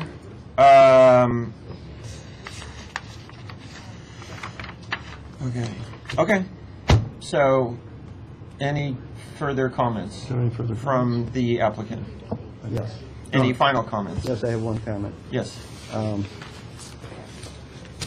Since I filed an appeal for the last 3 years, and it was accepted with comps below 101, and it was accepted for, as I pointed out, 600 and 700,000 for the last 3 years prior to 2015. And I was asked to come up with comps, and so I did the same thing this year, and then I was told I can't have those comps. So that confused me. So then when Rick gave me comps in the Rancho Caneo gated community, and I went there and I provided comps, now they're not good. Now you, excuse my expression, blindside me with additional comps here on Lotus and whatnot. I don't really feel that was kind of fair to me to do that. I've tried to be fair and come up with what you asked, comps in those areas, and I feel that's what I did was fair. And I did what you asked me to. Okay, before you, but you had communicated with your realtor and you had asked them what are good comps and how these comps look, correct? Is that what? I gave my realtor what I call parameters, 4 bedrooms, 3 baths. I said, there's nothing to one side of me, so take the comps in this area, which are closest to me, and Paseo Grande, and the other street next to that, and there's one more, and nothing in that area except for the Paseo Grande was sold in that time frame that you requested, January through March. And that's what she provided with me. So these are realtor-provided comps? Yes. They're Yeah, it says in here Dilbeck Realty on the bottom. okay. Here's the source. Yeah, okay. Just want to make sure. Just go ahead. Yeah, just for, and then we'll close out. We think that a comparable touching the actual backyard of the subject is relevant. We tried to utilize comps with similar lot sizes. When we came up with similar lot sizes, it supported the 850,000, and we do. I don't know about the past, and I know there's some confusion about what he called his third area, and I apologize for that. I may have contributed to that.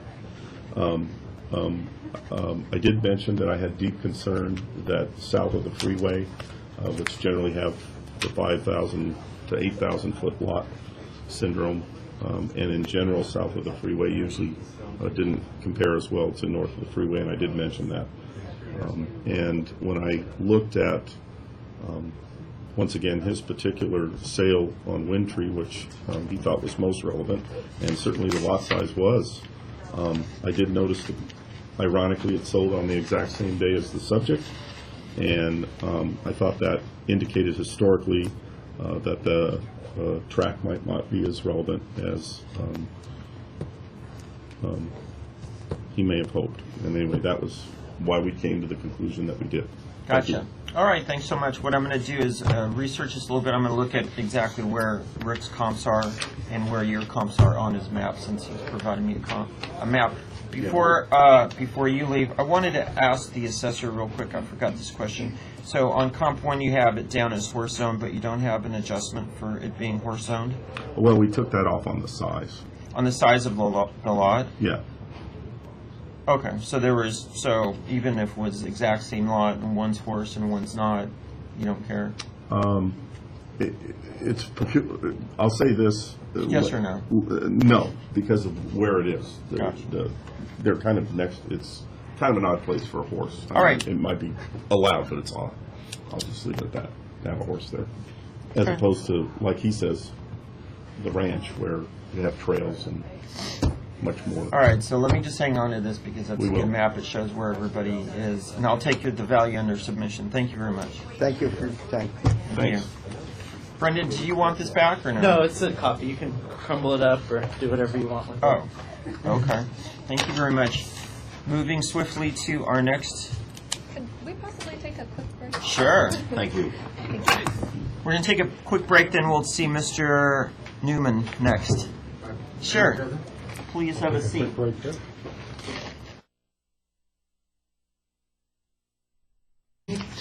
And, all right, if you're ready to start, I think we can go ahead. Lovely. We're here at, time is 11:17. 17. We're back in session. We are here for item 28, application 15-10341, Newman Trust with Christine and Richard Newman. Welcome. Thank you for coming today, and the assessor will give us a brief overview of the case. I have one question. Do you occupy this house? We do part-time.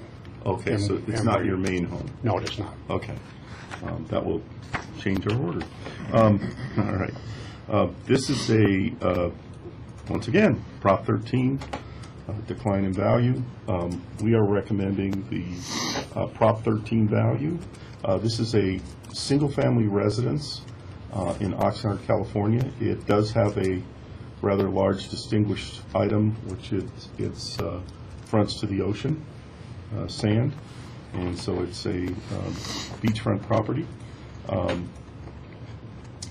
It was purchased March 31st, 2010 for $2,850,000. Currently, we are recommending the Prop 13 value of $3,060,986, which indeed is probably very close to the market value, in my opinion. It is non-owner, it's a second home, so it's not owner-occupied.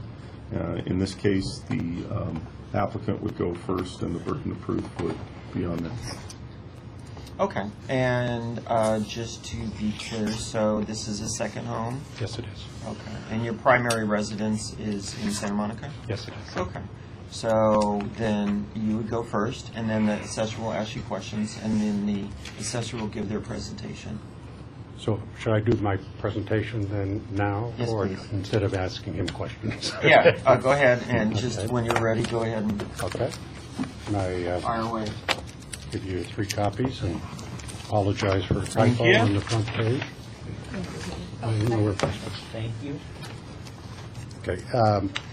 On the first page, I've just summarized that in 2014, the stipulated full value, which we reached agreement on with the assessor, was $2 million. The enrolled full value for 2015 is a 53% increase.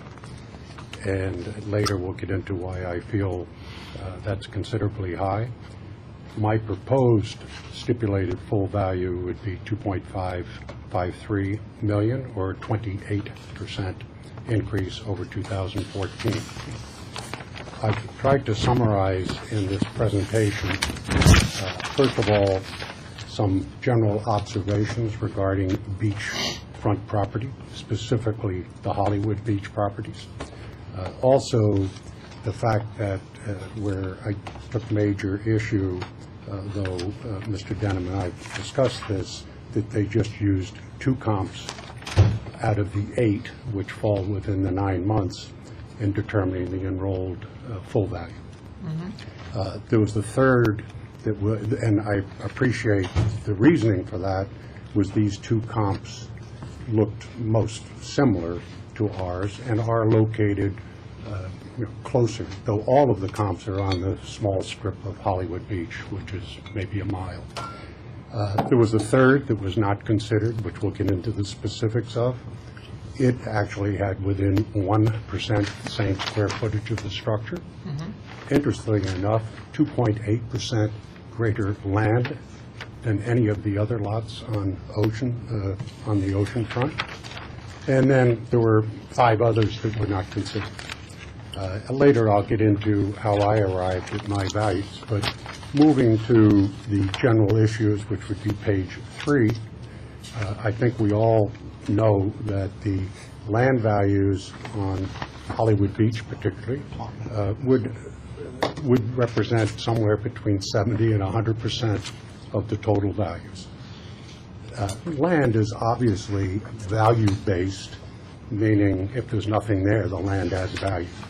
Whereas the improvements can be estimated on how much is a reasonable cost per square foot of the structure, what's the depreciated value. So one is cost-based, one value-based.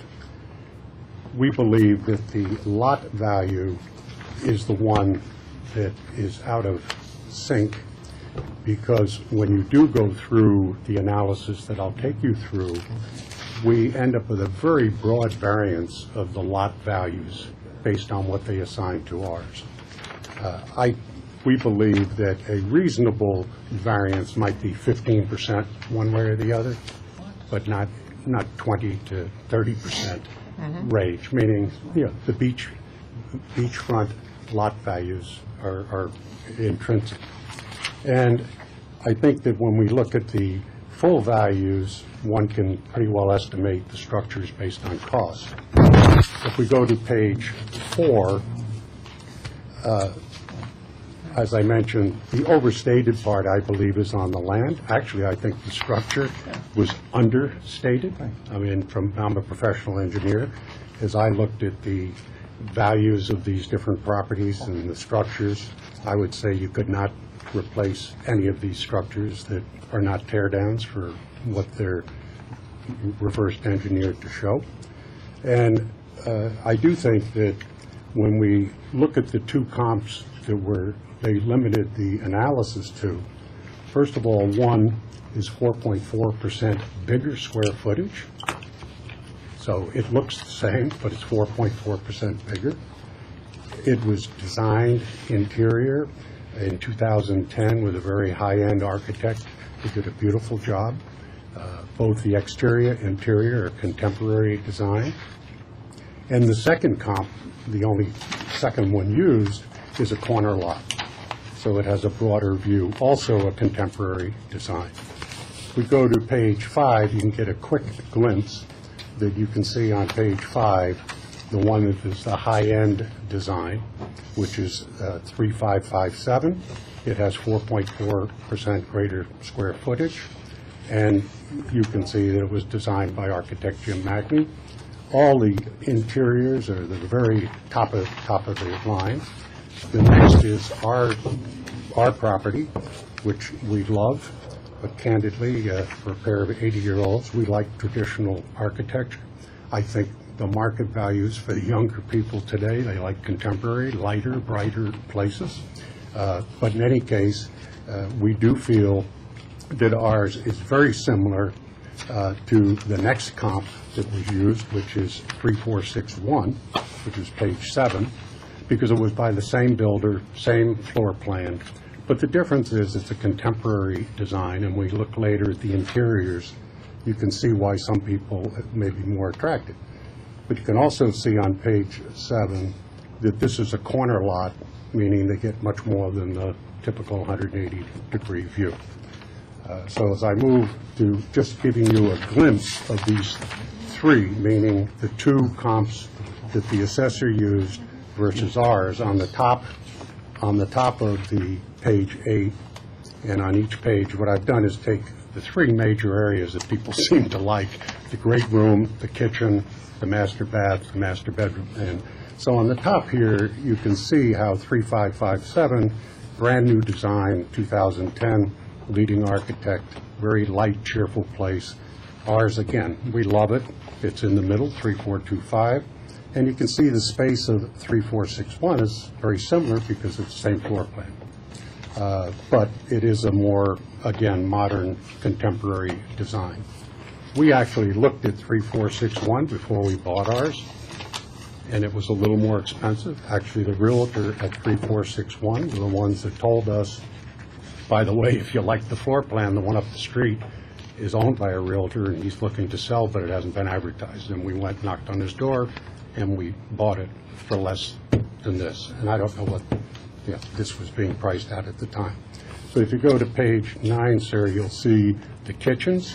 And again, the ones on the top are just a different ballpark than either of the other two, either ours or 3461. So again, if you look at the kitchen on 3461 down in the bottom right-hand corner, if you're not an 80-year-old, you really like that design, and you may pay a little more from ours, which is in the middle, which again is more traditional and fine for us. If we go to the last page, I've summarized the 3 photos of the master bedroom and baths. Again, you can see they let no expense be spared on 3557. It's a totally different structure. The master bedroom, this is where their extra 140 square feet is. So you can see their master bedroom not only has where the bed, but they have a sitting area. The other 2, ours and 3461, you can see the master bedrooms are identical. In our case, again, our bathroom we love it, and think the people that built it did a great job. But the one on the bottom, same square footage, same floor plan, but it is a little more contemporary. Now, another significant question that I would raise is why a third comp was not included, 3273, which is on page 11. This is in the same vicinity, everything within a couple of blocks. It's within 1% square footage of ours, and it has 2.8% more land, and we all know land per square foot on the beach is more valuable than structure square foot. And this is a traditional design like ours. Granted, when we get to look at the pictures, it's not nearly as attractive as ours or the other 2, so I agree. But this sold for $900,000 less, just 3 weeks different than one of the 2 comps that was used. So almost $1 million difference. Same square foot in the building within 1% and more land. So I take you through on page 12 a quick glimpse of this one, which I think should have been incorporated into the analysis. As you can see on page 13, the great room looks like our great room. The dining room, is a very nice dining room. In fact, they have a little better view than we do from our dining room. And if we look on page 14, the kitchen areas, theirs is a little more updated than ours, as well as the kitchen areas adjacent to it. And if I take you to the master bedrooms on page 15, again, 3273, probably just as nice a view, a little better because we have that wall, the parapet, in our bedroom, where 3273 doesn't.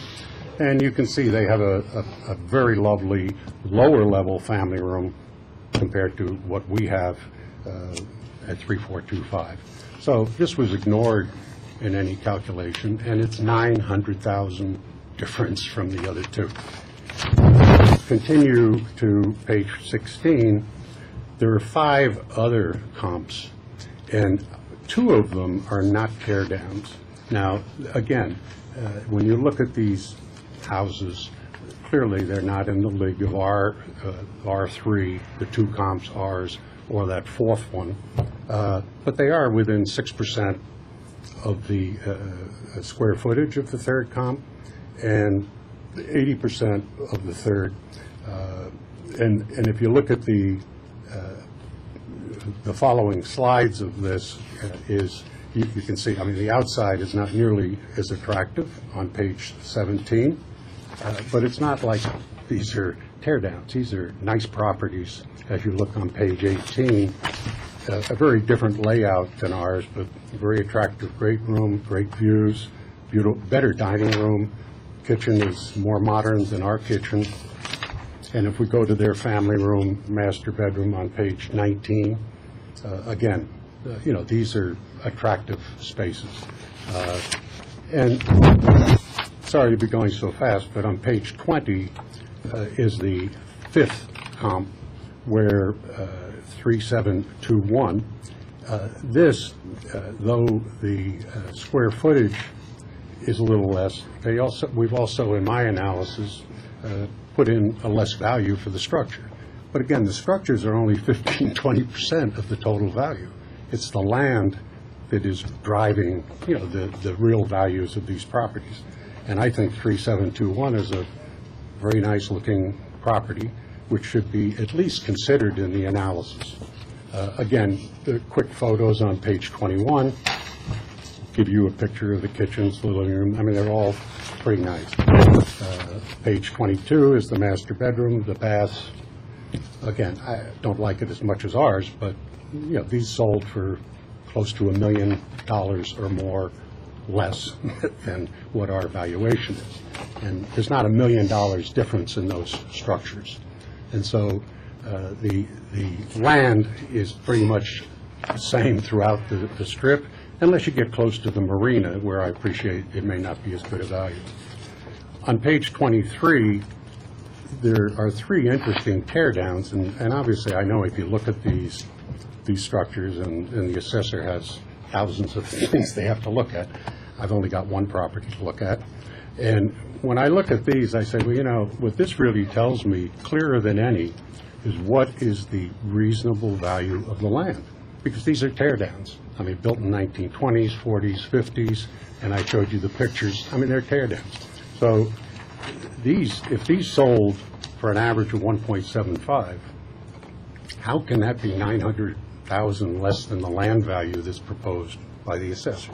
And Rich and I have talked about this on the phone. I know it's a difficult question maybe to answer. And I'm going to flip then to the reverse engineering, because let me just tell you what I do. If you take on page 26, and what I start with is, and I know there's a lot of numbers on page 26, but I'll slow up on this because this is the guts of it. If you take the light blue, those are the given numbers in the enrolled total value the assessor has given us for 2015, meaning they've said your structure's worth $451 in column E. They said your property land is worth $2.6 million, which is in column F. So all I've done is then say, well, I can reverse engineer that the square footage for the structure is $147. Candidly, even though our property was built in 2007, the depreciated value, I don't believe, is only $147. So I'd have to say I think the structure is undervalued. However, the flip side is if I go out and calculate using the enrolled numbers, 994 is what the land square footage, if I look at the 2625. Then what I do is just say, okay, our property, the two comparables, both were, let's assume at this 85% of what the land is compared to the total. And if those are 85, I say the ones that are not as good a structure are 90, maybe the teardowns are 95, et cetera. When would you come up with what would be the square footage of these other, all the 8? Candidly, the swing in variance, the bottom line is you have a negative 18% to a positive 38%. The land on Hollywood Beach cannot vary 56%, in a given year. So that had me do the last page, which is page 27. And on page 27, I took in column D what I feel would be reasonable relative square foot of the structure. Because the structure is the small part of this, so I make an estimate there. And frankly, you can change these numbers, it doesn't change the end. But if you start with the structure and say, that let's say the 3371, 32721 or $7,500 a square foot depreciated value. Say the 3461, which looks like ours, same floor plan, is 200. The higher end one, I say 275. I say ours is 200. I mean, if 3461 has the corner lot. And then you calculate out what the land values would be as a percentage. You can see the variance now is between 13 and 17%. Ours is only 2.6% deviation from the mean. So that's why we would recommend that the proposed stipulated value be closer to $2.5 million. We don't care how much is assigned to building or land, but between us, I believe that probably the structure is undervalued, It's shown by the assessor at $450, and I realize they start with what it was back when we bought it and, you know, move it up proportionately. But over time, these numbers, I think, get a little out of whack. So that would conclude my overview. Wonderful. Was this a PowerPoint presentation? Mhm. Very nice. And just real quickly, the pictures are from the MLS, or you took Yeah, them? they're offline, online, yeah. They are. Wonderful. Any questions from the assessor to the applicant? I hope he doesn't take my job. This is Very nice. a lot better than mine, so, yeah. Mine are more in the form of comments right now. Questions would be lovely. Yeah, I know. That's what I'm. Oh, yeah. Do you just, I'm sorry, real quickly. go ahead. Just, so all of these are on Ocean, Yep, and they front the ocean. same thing. Yep. Yeah. Thank you so much for using Same street, those same types of ocean. fonts. Yes, they Okay. do. Very nice. Go ahead. I'm sorry. When you talk to different people, did they mention the age of your house having something to do with what the price may go for? Yeah, and that's why if you look, Mr. Denham, on the same page that we're both on, if we look at the orange-colored, you know, what I use for cost per square foot, 3371, which was built in 1978, as was 3721, you couldn't build those houses today for 75 or 100, but obviously I depreciate them You're a down. math man. Okay, Yes, I see what you're doing there. And then, so 3273 was built in 88. Ours was 2007. So now 3461 was built within 6 years of ours, but they continually updated it, and so I did use the same 200 per there. Okay. I felt 3557 candidly is in a different league, just per square foot construction cost. Just to confuse you further, because you referred to some as tear downs, sometimes tear downs don't get torn down, oddly enough, so Right. I'll share that with you. The other thing that will confuse you further, and it might help you because you did so much work with land, I didn't use them in this report, but some of our vacant land, oceanfront, actually sells for more money than one with a house on it, even Is a this a Crumlin. question to the applicant? No, I'm just, because he used land, I'm sorry, and I'm trying to. Well, I'd be So interested that's in- going to confuse you further. Have there been any- And that's a phenomenon of a very good area like yours, you know, oceanfront, Yeah. where we'll see a land sale higher But than the same size lot with a house on it. Just to No, I pass that would- along. I would- And that confuses us, Yeah. but it does happen all the But time. were there Okay. any empty lots sold within this time? Because I'm sorry I brought it up, but. No, but I would Because you appreciate- put no. so much time in it. Yeah, well, I'll share that with you afterwards, And- but yeah. and- that's- We're still kind of focused on the questions Yeah. from the assessor to the applicant. I know, so I apologize. No, it's, So no, I think I'm, So Yep. when did you purchase your property? 2010? 2010? I can't tell you the month, but I think it No, was that's March, fine. April, something like that. So when you purchased it in 2010, would you have paid the same price for a house built in 1940? Did you I'm look sorry. at the houses built in 1940, 1950? No, we didn't look at the tear downs. Okay, so they're not really Oh, well, comparable. actually, we did, they weren't these tear downs, but there were some. There were some, But right? we didn't want to, frankly, at our age, though I'm an engineer, go through the project of building Exactly. something. I mean, we wanted something we could use when the family, because we just live an hour away, so I have 3 families actually, plus ours. And so, no, we wanted something, and we did look at 3461. You know, that's the one that I was one of your 2 comps. And candidly, it was higher than we wanted to pay, and that's when the broker said, well, if you go 4 doors down, same floor plan, and I know the realtor that lives there wants to sell, so we negotiated. But I can't tell you what candidly 3461 was listed at back then. Any more questions? No. So just to be clear, so you're saying that you would like the stipulated value to be 2.5 roughly $1 million? Yeah, 2.5, 2.6, I mean, we're not, I'm happy if, you know, if the assessor, if this helps them get a different look. I mean, we have worked out because this has been a volatile time since 2010 when we bought, this thing zigzagged up and down. I mean, we were. So when you had first filled out your application, it was 2.1? No, that was before, I think. Yeah, when he originally filled it out, it was 2.125. Oh, was that, okay. Yeah, I'm that's sorry. when he originally, and You mean it's back come when- up to about 2.526. Okay. Okay, and to get in simple English, how did you get to your $2.5 million value? Yeah, okay. If you start with the orange coded square footage, and let's just focus on mine, I used the 200, which is the same as 3461. $200 Per square foot. Yeah. Cost? Yeah, but, depreciated. Depreciated cost? Right. And that's the same as 3461, which was one of the two comps. Okay, so 200 times So 200 times 3,078.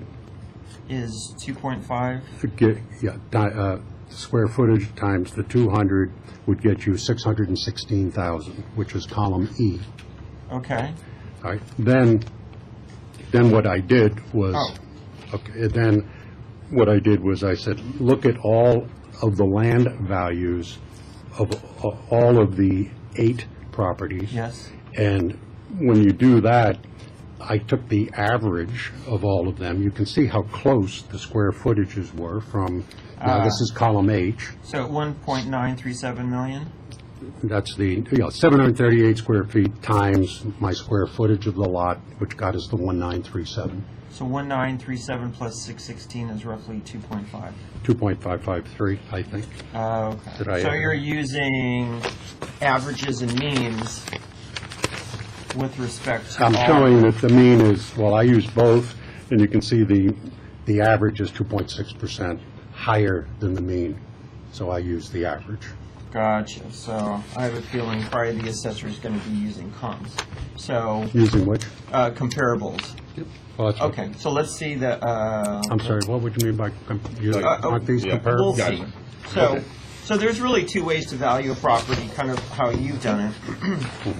Taking an average or a mean of a number of properties and calculating a value, or using a comparative method approach, which is probably what the assessor, my guess, is going to be doing. So go ahead when you have a second. Okay.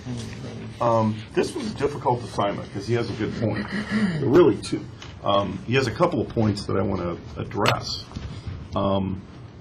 There's 2 areas of our county that in 2014 to 2015 are on fire, in my opinion, and this is after looking at too many sales.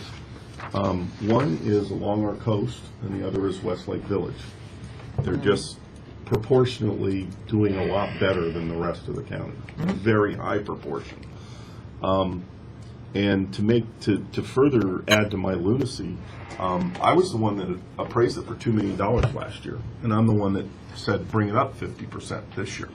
So I want to take unfortunate credit for that, but here's why. You're saying that you suggested the stipulated value of $2 million? Last year. 2014. 2014, and here's why. Just hear me out. The highest comp I had for his house last year of anything was 2.2 million. That was at the high, and there were some lower, some mixed. There was a lot more data around his size. Let's fast forward to 2015. I was in shock. I was going, where did these comps come from? Because it wasn't just these two. As I ferried up the coast, and I checked below, I check all neighborhoods, so to speak, and I said, what's going on? Is it just Hollywood Beach, or was these 2 freak sales? And I then contacted a number of realtors, not my usual suspects. I know a lot of guys on the beach, and I said, what am I doing wrong here? What is this place worth? And they said, well, basically you have 2 comps. They did tell me that. And I said, well, why are these 2 comps selling for $3 million, and for instance, his other comps selling in the 2s? And their only explanation, I don't know if it's right or wrong, was the newer the better. I did notice his year built, and this is why I ended up at the $3 million. Because of the lack of activity since roughly 2005 and 2006, there hasn't been a lot of stuff built near the beach. And so they said new or giantly remodeled sells at a premium. And I said, well, how do you know that? And he says, well, I can show you.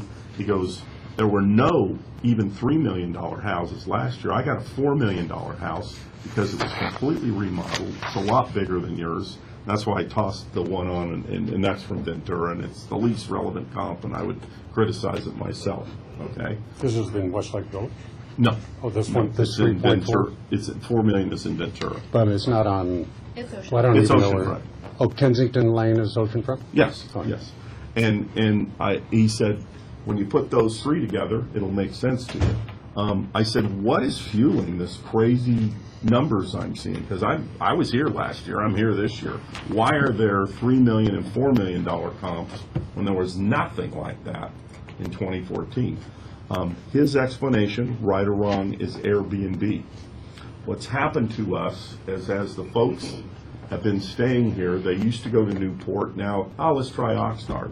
They get up here and they go, $3 million? And after looking at Newport at 6, 7, and 8 million for beachfront, it looks like a couple of them are dropping off, and we're getting, because it's not just these two comps or these three comps that are high.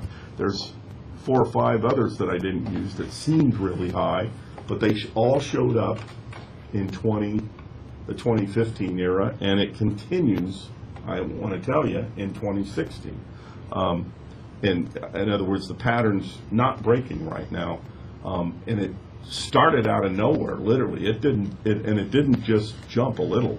And so these two comps fascinate me. The more I stared at them, I said, how are they there? Where did they come from? Why, why? And they're there. I can't ignore them. No one can. And so when they raised him to his Prop 13 number, I noticed his Prop 13 number was slightly below both the actual raw sales prices. And I'm not going to get into contemporary versus traditional, and I'm not able to argue that. They all look so beautiful to me. You got me. I mean, there isn't a house that I looked at, even comps I didn't use, that I didn't. It was I was lucky the county was paying me to have fun, so sorry. Didn't say that in front of my boss. But, I mean, that's kind of what I saw. And he has my comps, and that's, I get that. And I just came to a different conclusion that that a probable value would be in the $3 million. And this is odd. I understood his argument. Well, there's only 2. There needs to be 3. It would have been better with 3. But my question was different, which is why were those 2 guys there in the first place?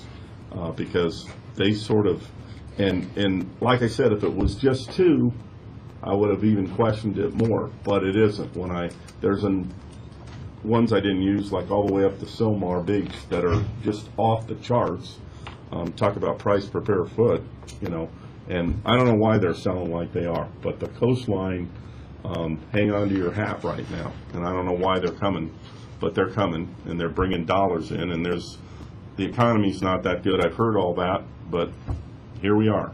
So that's really our presentation. That's why those 2 comps are why we put the value on.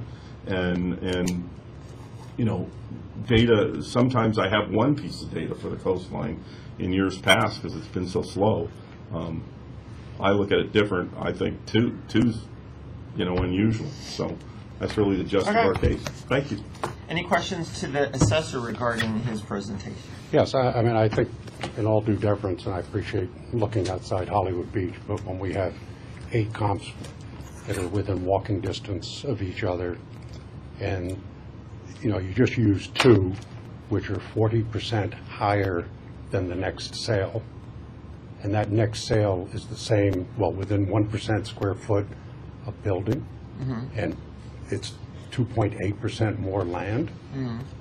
Why would you go looking, frankly, up and down the coast? Similarly, that if we look at all of these other 5 comps and say the structures are worthless. Okay, so did you have a specific question for the assessor?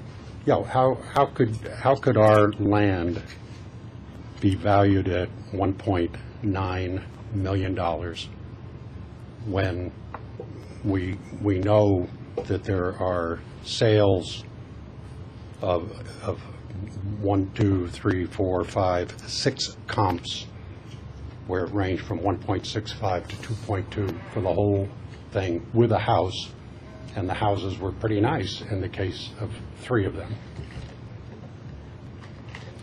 That's a question.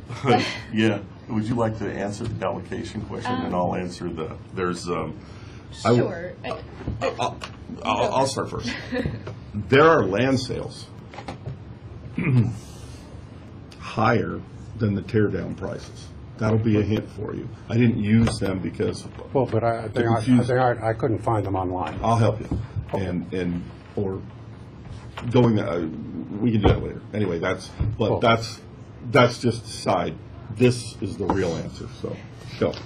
But I mean, I think if the land sales were really at 1.9, not 1.9, 2.6 million. I mean, that's my 1.9 is mine. 2.6 million. It's an allocation. Find me one on Hollywood Beach. There's a couple things going on here. For property tax purposes, we have to look at the most comparable properties and come up with an overall value for the subject property that we're looking at. In your case, we think that the value on January 1 was $3,070,000, and that's what a probable buyer would have paid as of that date. From there, the property tax law requires that we make an allocation first to the land and then to the improvements.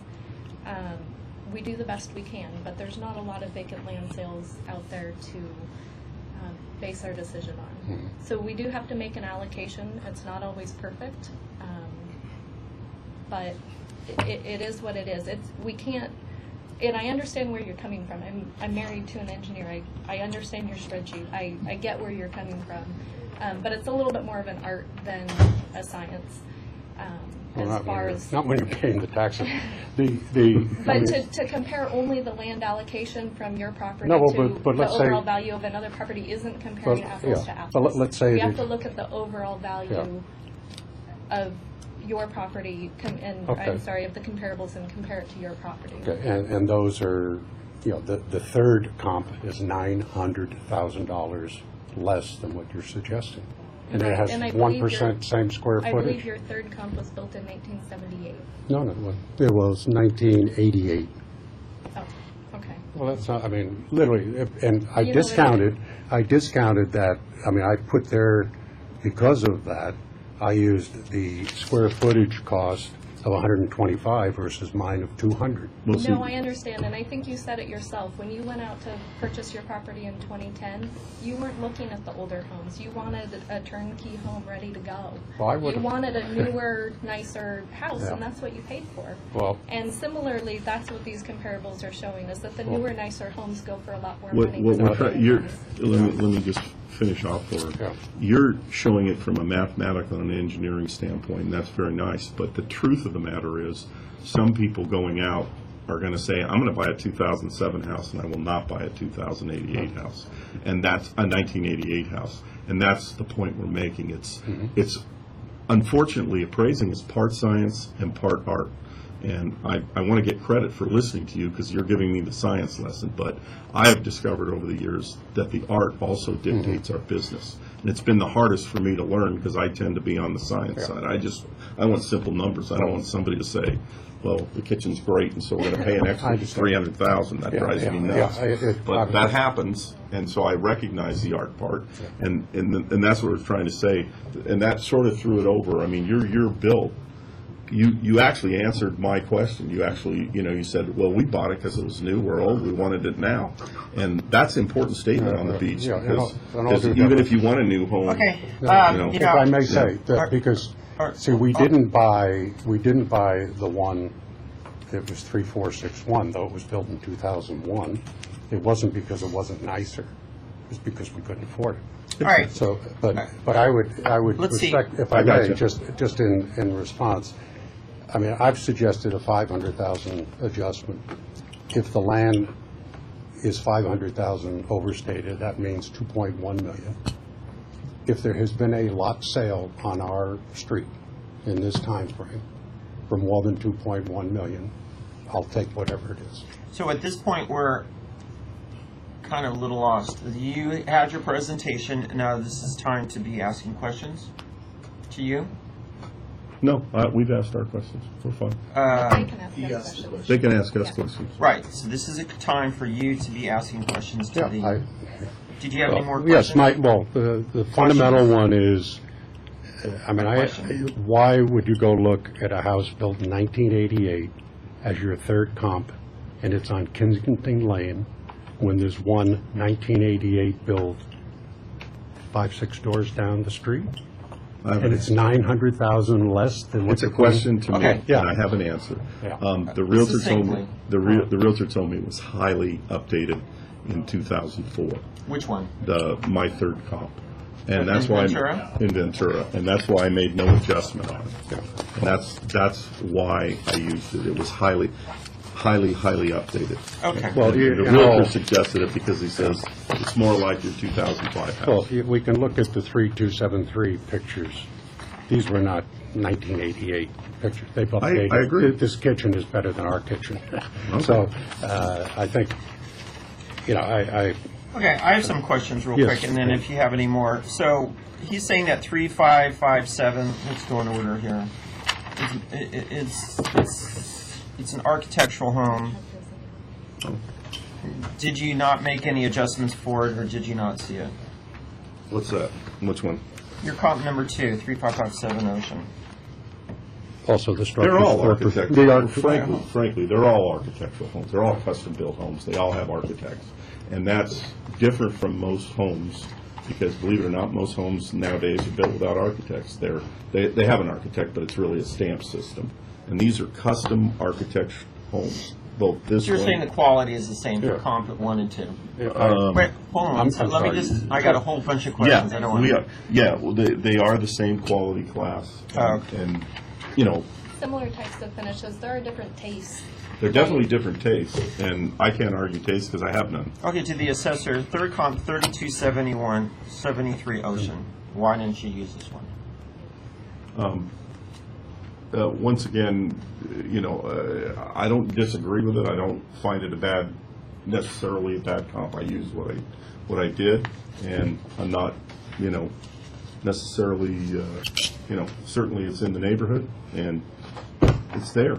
Absolutely. It's there on his presentation, Right. and it's not there on your presentation. Correct. So you think that the one in Ventura is better than 3273? Once again, I went with a realtor that had been selling, and I asked him about the different homes. He had seen, unlike me, he had seen the inside of all 4 of them. That was his opinion. And What was his opinion? because I asked him, why did this one sell at this price, this price, this price? And he said, in my opinion, these 3 houses are more alike than these 3 houses. And I looked all the You're way. talking about comp 1, 2, and 3. Yeah, he thought they were more like the subject. Right, and just from looking at the pictures, you can tell that this 3273 is a bit more dated, although extremely nice.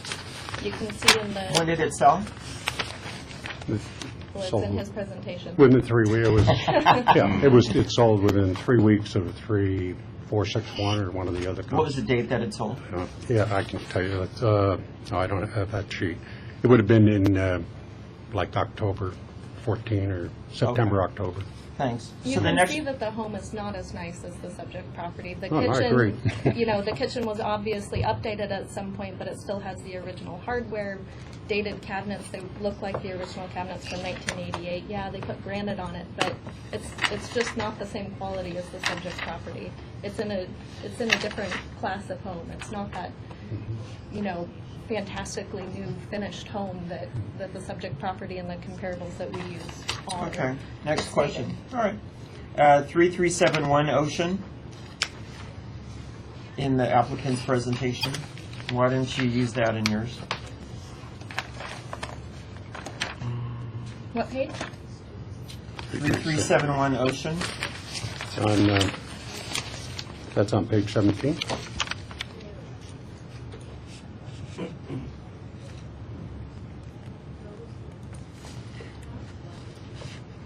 So that house was built in 1978.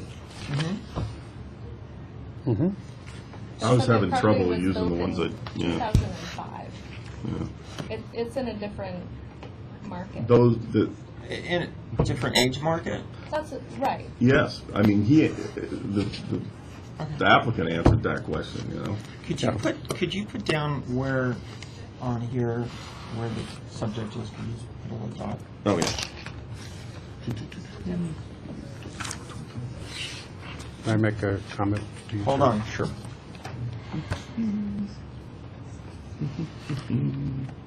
It's to the right of Los Palmas, it looks like. Los Palmas?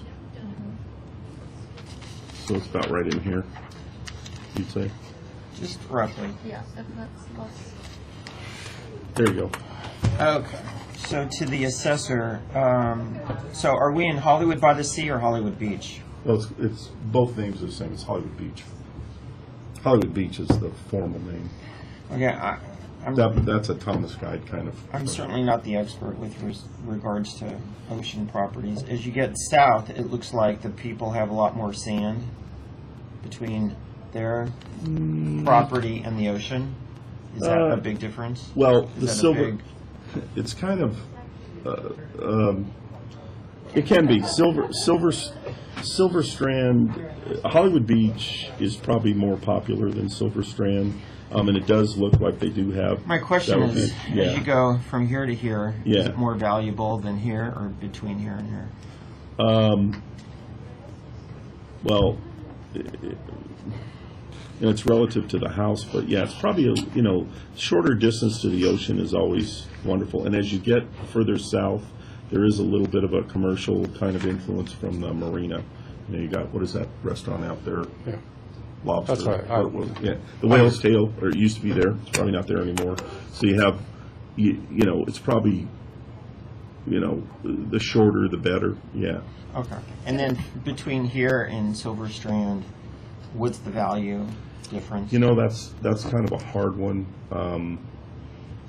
It's definitely a little bit lesser in the Silver Strand, and mainly it's kind of, you're coming down here, and Hollywood Beach in general has a better name. I don't know what percentage to put on it. I would put a percentage of, say, well, Oceanfront's different altogether too, but, so I don't know.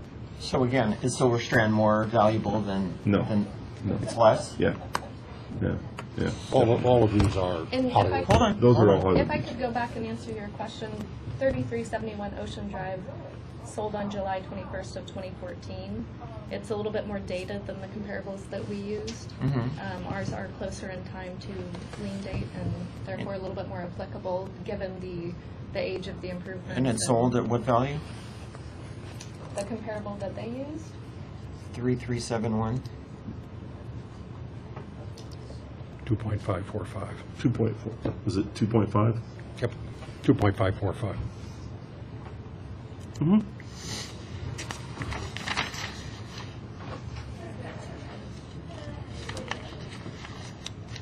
Okay. So, let's see. I have no further questions. Did you have any more questions to the assessor? We'll have time yes. for a final wrap-up. Yeah, sure. I think the question I would have is that I really think when we look at the data, and I sure agree with you, and I adjusted the square footages for that reason, but when you're talking about $500,000 or $900,000 difference, use the 900. If I spent $400 updating that structure, then you would consider it. But it would still be $500,000, like I'm suggesting, less than where you are. Okay. I'm still trying to get to questions. Oh, okay. I thought, well, why wouldn't you think of it? I mean, it's one thing to look, my question would be, I mean, it's fine to look at something saying it's older, gee, if it was more updated, I'd look at it. I got you. Not to I take think that the assessor has answered that. Okay, so let's go to final comments to the assessor. I think we're done. Okay, to the final comment from the applicant. Yeah, I think even, though I don't agree, obviously, to have just two comps when there's all these others, even the two comps, one has 4% more square footage in the structure, so that's 150 square feet more building, and the other's a corner lot. Ours is not. Okay. Very good. A lot of information. I'm going to have to break down the numbers since you did a lot of that. So I'll be looking at that and then come up with my decision and tell Thank the you clerk. very much. Well, thank you all for your time and consideration. An excellent presentation. Thank you so much for putting it in a PowerPoint presentation. Great. And thank you for And keeping if the the comms assessor on. wants any of the models, I'm happy to forward them. I may have you sign so I get a continuing education credit at my office. Very good. Thank you so much. Well, thank you, sir, very much. Thank you very much, Mr. Kennedy. Nice meeting you. Thank you. Nice meeting you, finally. And nice to meet you. Very nice to meet you. Great presentation. Yeah, excellent. All right. Here, I think that's your copy too. No, do I get to keep that? You do. But we'll wait for it. Okay. All right. Very nice. Do we have your card? Oh, here, So, Thank you. You're welcome. just in case. Oh, thank you, sir. yeah. Hi. All right. Trying to get you in here as quickly as possible. This is our last item, so. Last item is item number 32 only. 32. That's correct. Stephen Brakerchuk and application 15-10719 to the assessor. Why don't you give us a brief overview? Yeah, I believe you don't occupy the home. Correct, that's yeah. So, right. This is another case of a Prop 13 value. However, I don't know if I put it right, Brendan, so I'll just do it here. We lowered the roll value, the Prop 13 value, I'm sorry, let me start this over. Property is 6795 Santa Barbara Avenue. We call it Rincon, but it's better known as La Conchita. La Conchita, exactly. Okay, so this is La Conchita. The factored base year value is $532,344, but under Prop 8, we have lowered the value to $446,000, and we are recommending that $446,000. The applicant thinks that it's worth $300,000, and property was purchased in 2003 for $450,000, and I will get into that, or let him get into that. And it's non-owner occupied, so the applicant will receive the burden of proof, and they will go first. All right, we saved the best for last. Yeah. La Conchita property. Right. All right, so go ahead and tell us your... Yeah, thank you. I purchased it for the purposes of not actually living there. It would be a second home. It was actually for my son who's going to Brooks College. Purchased it for the $450,000, which would be the purchase price. Established the value, which could be assessed, increased to 2% per year. 9 months later, the slide hit. 3 houses up from me, the homeowner was killed, and along with a total of 10 people. So we all know about La Conchita, the depressed market. The city, basically, the county, had a hands-off approach to it. So the prices were all over. I did get an adjustment in the taxes earlier on, but they've now been creeping up. I should have appealed it last year, and I didn't. The laziness. And so now I'm faced to the burden of hitting it again. On your packet that I gave you, I have the comps. These are also comps that Rick had, so I think we're dealing with the same thing. The house I chose, there's a house that was built in 1980. Ours is this was built in 1981. Mine is 80. It's a eclectic kind of community. There's homes that are from trailers to hodgepodge lean-tos to newer homes, but this is pretty similar. The only thing different with this comp is it's a double lot. So they were able to spread the house out. Basically, it has same number of bedrooms and bath. It just has more square footage because it's able to spread out, but it's pretty comparable in construction and type. I'm sorry, what's the address? The address is 70, what's in your packet, 7127? Right there. Is it on this page? Oh, 70. Yeah, 7127 Santa Paula Avenue. It's in the west end of La Conchita, which is considered the nicer area. Where our house is located is at the entrance, kind of the ghetto of Oak Park. But if you look at the map on the second map, you can see where it's located there on Santa Paula Avenue.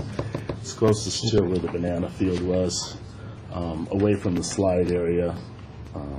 As I illustrated, we're in it. So what I did then, so that was the sales comp. I have also land sales, which is the second packet, where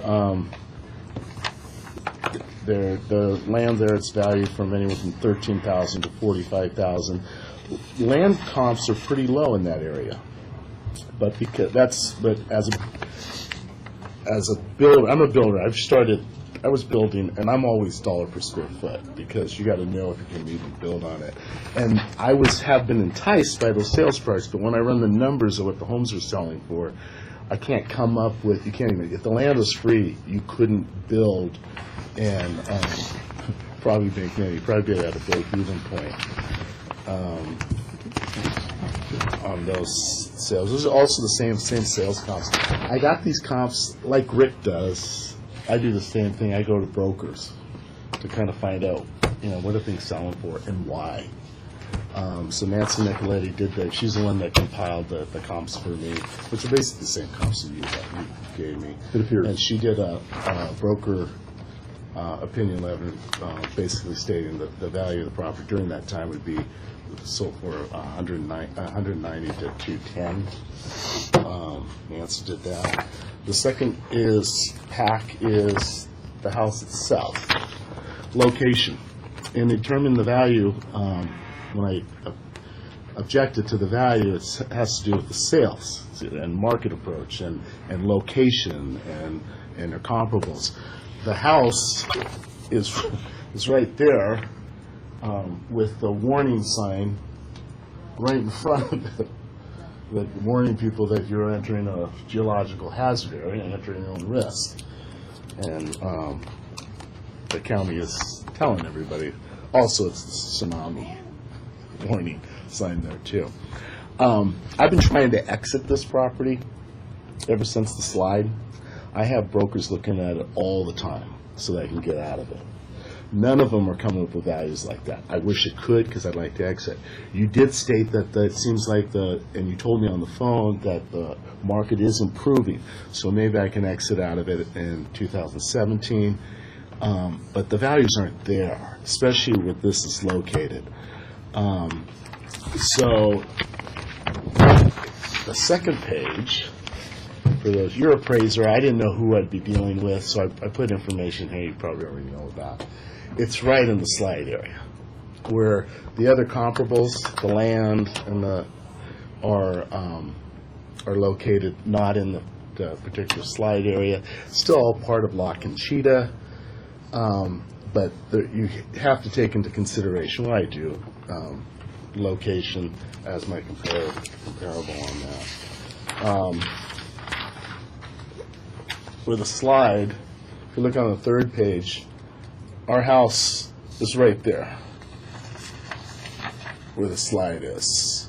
3 houses up where a person was killed, buried, and then continuing in that entire area. It's a depressed sales. It's not a normal market like you would go to a tract place and pull values. The values really aren't there. So when I did based on the comp price, you can look on the last page, I came up, when I did the appeal, I said, yeah, $300,000. I wanted to go back to where it was last month. But when we actually did the sales comps, and I put all the comps together that was presented, the house on Santa Paula lot size is 5175, where our lot is 2588. It's double. They have a double lot. So when I went to the sales comps to determine land value, I took they're anywhere from 13 to 45,000. So I took off 45,000 as my comparison, and then also location, because of the landslide, I took off another 120. So I actually came up with the value of the house during this period, which the broker said was the value to come to it. It's 200,000. So even though I said 300, You think it's over? I think it was 2 during that period. Today, it might be worth the 3 or greater, but during this appeal period, 200,000, even though I asked for 3, is what I think the value is. Okay, and the value, just so I'm clear, is as of 1/1/15? Yeah. Correct. Okay. I also, there's the 3 approaches, appraiser, you do market, cost approach, and income. When you plug in, if you look at the tax roll, the land was valued at 322,000, where the sales comps of land are 13 to 45, and the improvements gives 124,000. It's a 1,700 square foot house. A replacement cost, if you're replacing it, I have $169,000. So the land is actually, on the assessors, is actually overvalued for what the actual sales of the land was selling for. Okay. It's very simple. All right. So again, your estimated value as of 1/1/15 is 200,000? 200,000. Perfect. All right. To the assessor, any questions? Yes. I used 4 comps. Did you use 4 comps? I used the comp that matched the property closest. So the other comps that you had were older houses, the square footage didn't match, the amenities didn't match. Right. So I discredited those. Okay, is there any homes during that time period that you're aware of that sold for 200,000? Any homes, anywhere? There was homes that were sold. At that time period? There was a lot of crazy deals going on. People were turning homes over. I had homes where it was $20,000 sell, and it wasn't a real sell. It was like a person was transferring it to another person or something like that. We're aware of that, but let's go back to my question and concentrate on it. Mm-hmm. To your awareness, was there any sale around 1/1/15 within, say, a year or any time past it, 2014, 2015? Was there any sale of a home, a finished, be it used home at any size, for 200,000? Because you didn't have anything that sold at my square footage. Okay, And wait a minute. If you go before that, I have a follow-up yes, question. there was No. sold for I know, but way lower than after that. say 2014, was there any sales But of you can home? use sales prior to that. Correct. I didn't put that in the comp. Right. Was there any sale comps at 300,000 of a finished home? Because there were 4 sales, okay, in 2014 and 2015. Right. There were 4 sales. Correct. And what were those sales? That's a great question. Okay, Because I'll tell you. what are the comparables? When Gotcha. you look at it, what are you comparing? So Gotcha. you have to subtract location, amenities, all these homes that are selling now in La Conchita, people are going in there and they're fixing it up so they can sell them. So I haven't touched this house from when I built All right. it, other than 10 years. Let's get. So I have no questions, no further questions. Okay, I don't have any questions right now, so I will later on your presentation. So let's see the assessors, then we can ask him questions about. I have a feeling he's probably going to have some comparables here. Yep. Basically, sirs, there were 4 sales after 2014, all the way to 2015. There were 4 sales. I want to say something about La Conchita. They talk about zones and slides and that sort of thing. That sign affects the entire area. I personally didn't expect to find any comps. And when I did, to be honest with you, I'm shocked at the numbers. So I'll tell you that. And I asked, why are people paying up to $500,000 for an improved house? Especially on, and $435 for one on Vista del Rincon. And they said very simply, since they put the tunnel in, the area has improved vastly, and there is a lot of interest. And also, time heals all wounds. It's been 10 years. So this, talking about the slide, everybody's aware of it. It's been beaten to death. There's hundreds of stories. And to explain the land, there's a split that's unusual. This is true. That doesn't occur in most tracts. Land is extremely low and is selling at very low prices and not being developed. They are buying them. I don't know what they're going to do with them, but I haven't seen any sort of, and I've inquired to the building department, there's nothing going on. Technically, you can build there, brand new. Practically, it's very difficult for a number of reasons. The county makes you sign your life away, and you go through, Ventura County is known for its steps. You get 3 extra steps when you try to build in La Conchita. One of those steps is that you have to let the county off the hook, because in their opinion, any house anywhere in La Conchita can be gone in a day. So that is what a buyer has to know before he even buys any of the comps I'm about to show you. Secondly, there is no bank financing that I'm aware of for building in La Conchita, especially when they see what the county says about it, which is very, very negative, okay? And I want to make that clear. So it's really beyond that sign. However, in lieu of all that, informed buyers, these are all Rule 2 sales, have paid the lowest sale price in the last year, the lowest sale price for a house smaller. He's correct. It's the only comp I have. It's one of 4 comps I have. I didn't pick these comps. They picked me, I'll be honest with you. Was $380,000. Not only is that comp on the same street as the subject, it is in fact closer to the slide. Now, I did not make an adjustment because I think it's all terrible. Okay?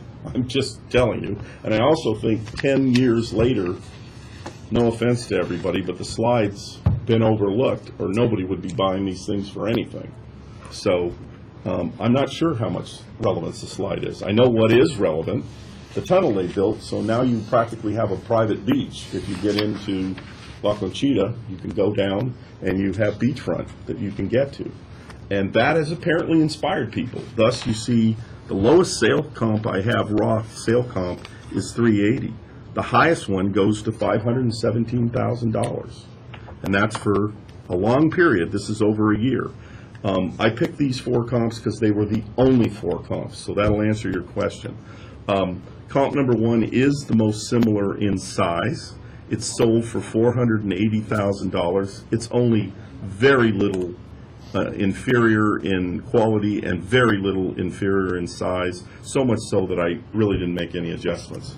Comp number 2, that's sold at the highest price, is indeed superior in size, and I made a pretty hefty adjustment, and it adjusts down to $445,000. The third comp, much smaller, and the fourth comp, much smaller also, and also had some issues of quality. To me, if I was being scared, the worst house I saw was not his, which is really only 2 from being close to the highway. It's, no offense, if it's going to tumble down, he's got the best chance of running, okay? Vista del Rincon, I look at Vista del Rincon and I see a hill behind it. I understand it didn't slip, but that one scared the heck out of me to just shoot the picture. I shot the picture and then hit the gas because it's got a pretty good, I don't know if the picture shows it, but it's got a pretty good sized hill behind it. Okay. But here's my point. My comps go from 380 to 517. He has the second largest square footage of all my comps. 446 looks like it was thoughtful, it was reasonable. Clearly, with the cheapest home at $380,000, and bedroom inferior, bath inferior, size inferior. I think that sets a floor, and clearly that's on the subject street, and further, it's closer to the slide if that was a concern. I don't think it is, because they're buying it for that price. I think the slide, as tragic as it is, and I understand there was a number of individuals that lost their lives and a lot of children, so it's horrible. It's the story we don't want to air again. But apparently, the buying public has overcome all that, and they're paying these kind of prices now for those homes. And that's why we're here today, and that's why the assessor's office felt that the 446 was a reasonable assessment. Okay, gotcha. Questions from the applicant to the assessor? Yeah, Rick. The tunnel, yeah, that is a lot nicer going through the tunnel now that we don't have to do the limo going through the drain. Was the tunnel completed in January 1st of 2004 when this assessment was done? 2000 when? 14? 2014? Was it completed? I'm not sure when it was completed. So you don't know when the tunnel was completed? No.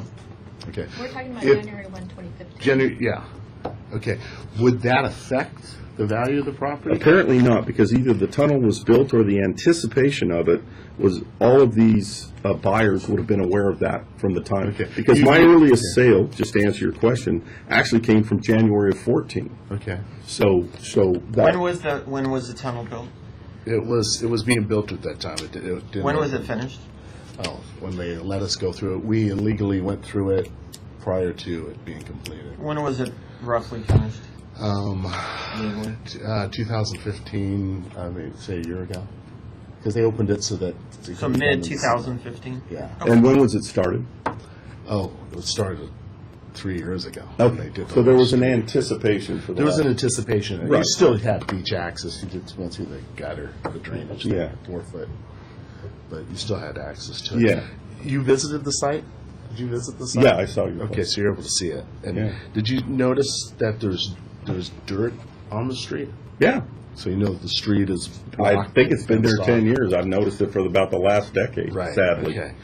Dirt on the street versus the other sales area. Would Right. that affect the value of the property? Apparently it didn't, and I'll show you why. If you notice, count number 3 is on your street. It's actually closer to the dirt than you are. Right. As you said. And I've heard, by the way, I've heard the dirt argument, and at first I thought it was a good one, but I no longer think that because of sales and also other things that have seemed to have affected it. I mean, to me, honestly, and it's when you go up to the county records and you ask about any property, including all of my comps, including all of your lots, and you say the words La Conchita, they have, the county will sit there to, like me, they didn't do it, but they have a whole booklet that they give people, and they say, you could die here. Right. And that's how they start out, and then it gets uglier after that. Okay, this is real good. Just questions and answers. Okay.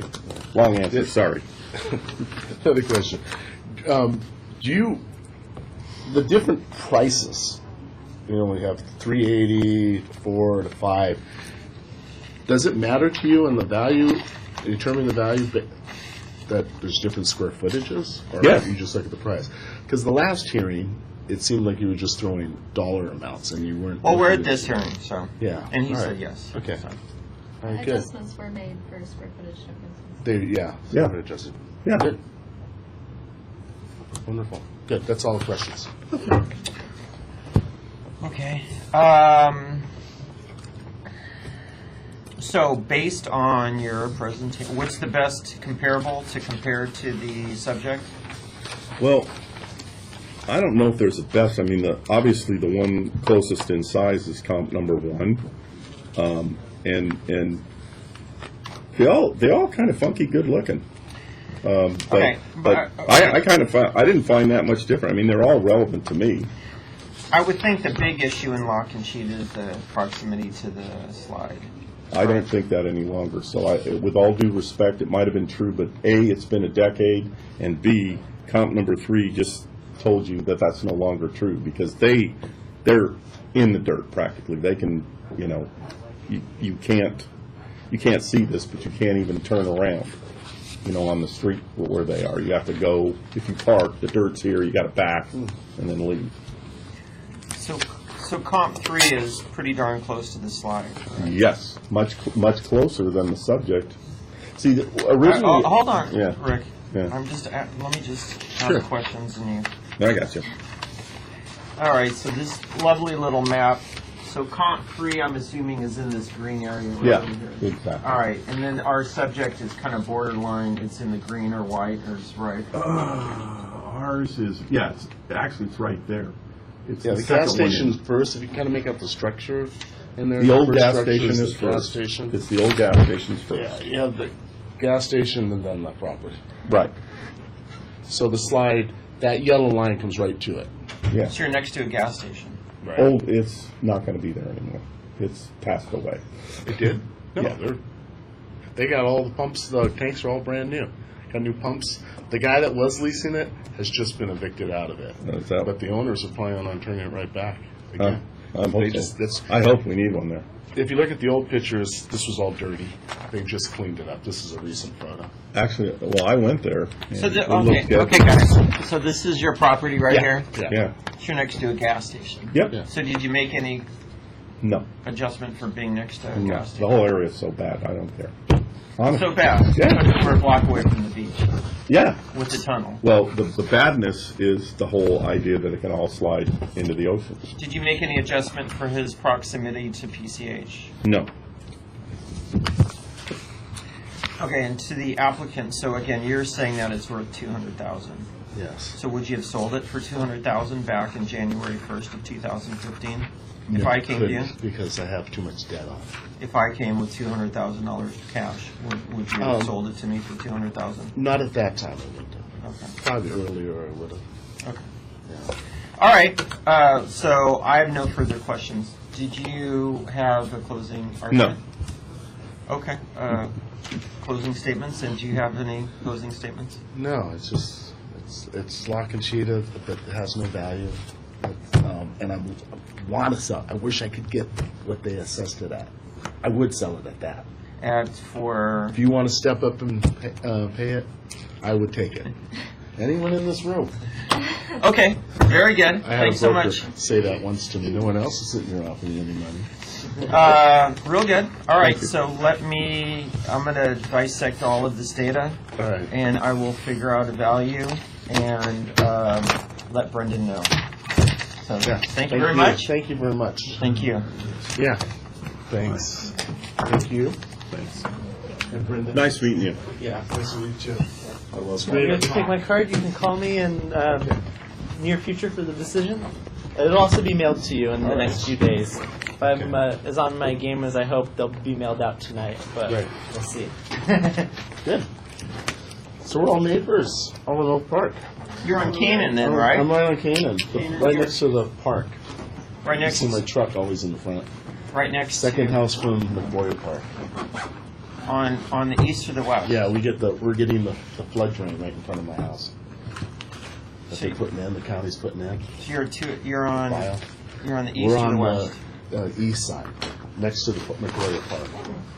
Maybury or Park. Mayberry Park, Yeah. the second house. Okay. So you're not really you front a Front street. Well, I mean, you have that little side. the right of way from Canaan from our sidewalk is Yeah, That's yeah. what the weekend, every wide. time. Yeah. It has I that told Kent, grassy my peninsula. WPP the weekend. But that's Here, coming out, make and sure they're putting all the bio. updates were on the computer. Is it? They're taking all the water that used to go to the river, and they're taking that grass strip out on both sides, Yeah. and they're making an old bead channel, like the old country roads Yeah. where you had the bead channel, no Right. sidewalk. Right. What they're doing is they're leaving the curve, but they're going to cut notches in the curve, and they're making a bead ditch. They're tearing out all the trees, and they're putting ground so that all the groundwater can be Oh, okay. dumped into Sounds like a this county bead. thing. Oh, it's the first one. Oh, really? And Oak Park was all up in arms. We tried to went to the supervisors, and the supervisors all voted for it. Darn super. But yeah. All right. Well, thank you very much. Hang on for the Chris. Would you like to adjourn the meeting? Oh, You're free. The meeting's still open though. Okay, So you can, all your decisions can be announced from closed session. Okay, and so we'll go to item 46. We'll call it adjourned as of I showed time as 12:36 p.m. 12:36 p.m. Thank you. And I'll get us off the record.